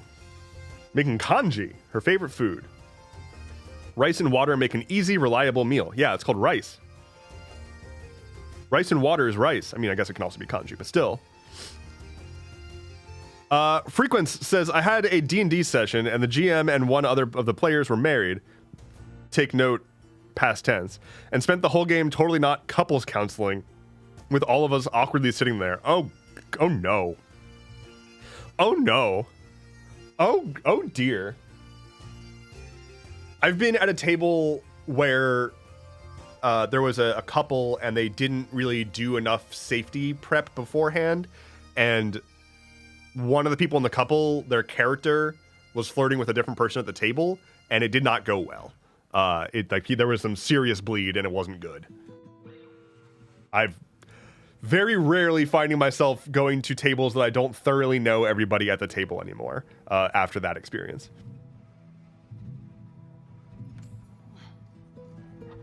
Usually I take mine with dried shrimp. After all, it travels just as well as rice. You can decide what that says about me. What would you like on... Oh, what do I want on my kanji? You might also like crab. I do enjoy... Yo, the Riz. Can we appreciate my impeccable game? She was like, I like to eat dried shrimp. To which I was like, you might also like crab. To which she said, I do, in fact, enjoy several kinds of shellfish. So basically, I'm in. Like, I'm in, boys. We got it. And we're gonna get it. That wonderful smell. Our kanji is ready. Hand me your bowl. What would you like on yours? Plain and simple, crispy fried dough. Doubling your carbohydrates like that will give you energy for a long time. Perhaps you are the sort who takes things in stride with a calm and steady mind. Girl, I just wanted bread. All I wanted was some bread. May not be as flashy or as expensive as Esh's party fare, but I hope you enjoy it all the same. After all, we made it together. But before we say goodnight, thank you for all your effort. Ooh, Subira likes me. I got renown. I got food. The question is, does it actually have the thing that... Does it actually have the bread on it? Because if it doesn't, I'm not going to fucking eat it. I asked for bread. Okay. The shellfish is a code for being hidden away in her shell. Sammy Marie says, I knocked out hard during the first portion of the stream. Yay, Benadryl. Had the most insane dream and then woke up to this. Look, at the end of the day, I'm just glad that you're here. And thanks for the viewership, even if you were asleep. So does it have... It does. Fried dough kanji. Hell yeah. All right, let me eat that real quick. Delicious. Delicious. Okay. I'm gonna actually go get some lunch here soon, I think. So sort of a short game sesh. But you know, sometimes I get hungry. It happens. I got a stomach. It's stupid. It's dumb. Astrid Starry says, "Hey Dev, what's your favorite game?" That is an interesting question. Let's see. Well, my favorite game of all time, I think, has to go to Outer Wilds, which is a relatively recent happening. For a very, very, very long time, my favorite game of all time was Cave Story. And I would say Cave Story is still like top 3 for me. Outer Wilds is a game I will never be able to play for the first time again, and that breaks my heart because it was like essentially one of the best games I've ever played. Just from a design perspective, just from a game design perspective, fucking incredible. Oh my god, that's a really good Chiron to go out on. Thank you so much. I have not played Disco Elysium. I've been meaning to get to it, but I know it's like a huge undertaking. And other than that, I mean, like the Paper Mario series is way up there, at least the first 2 games. I played those on stream. I played a shitload of Baldur's Gate, but I don't know if I would really call that like one of my favorite games ever, just because like I really, really like that game, but I don't know if I would say that it's like the game that I would take with me to a desert island kind of a thing, you know? All right. Thank you to the folks who just recently followed. We got Plebby64 Potato, Jagedge, Mania Gamia, Otaku Shinsaku. There's a lot of good names out here right now. And Life of the Party. Thank you all so much for the follows. Thank you for being here. I'm very sorry to say that I am about to wrap up the stream so I can go get some lunch. But, yeah. Thank you all so much. Frequency says the problem with Disco Elysium is that the executives screwed the studio, and now buying it supports their terrible business practices. You should know I'm delaying the end of my stream specifically for this.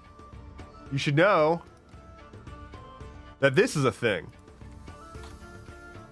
Again, yay archive.org. The creators of Disco Elysium recently uploaded the game for free to archive.org to specifically request that people don't buy the game anymore and just get it for free, because they'd rather you get the game for free than not. Oh no, it got taken down. Oh, god damn it. That was up literally yesterday. Fuck. I'm so sorry. There might be another upload, but that like came from the creator. Like, so they're just beefing with the publisher. Anyway, I do need to get going. I'm very sorry. I thought that that was going to be a thing that worked, but it wasn't. Womp. Rip. Anyway, I'm gonna get lunch. Take care. Be well. I will see you again on Tuesday at 10 a.m. If I don't see you sooner, I might do random stream tomorrow or something. But yeah, every Tuesday and Thursday at 10 a.m. And otherwise, I'll see y'all on Monday or whenever I post videos or whatever. Definitely join my Discord if you want to hang out. I'm usually there. Wonderful community. Check out my YouTube if you're not subscribed there already. And lastly, if you want to really go above and beyond, you can join my Patreon. It's like one of the best ways to directly support the work that I do. And you get early access to stuff that I'm doing, as well as a big backlog of bonus content available to every tier. So starting at $3 a month, you get access to everything. Okay, bye.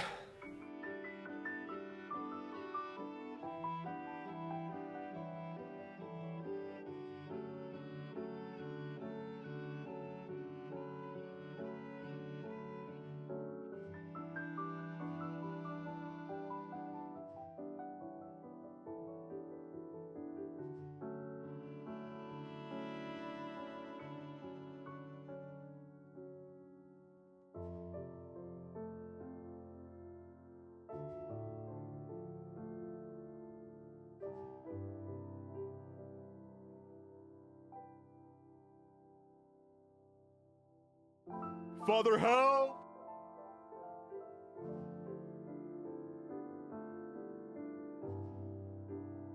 Okay, bye.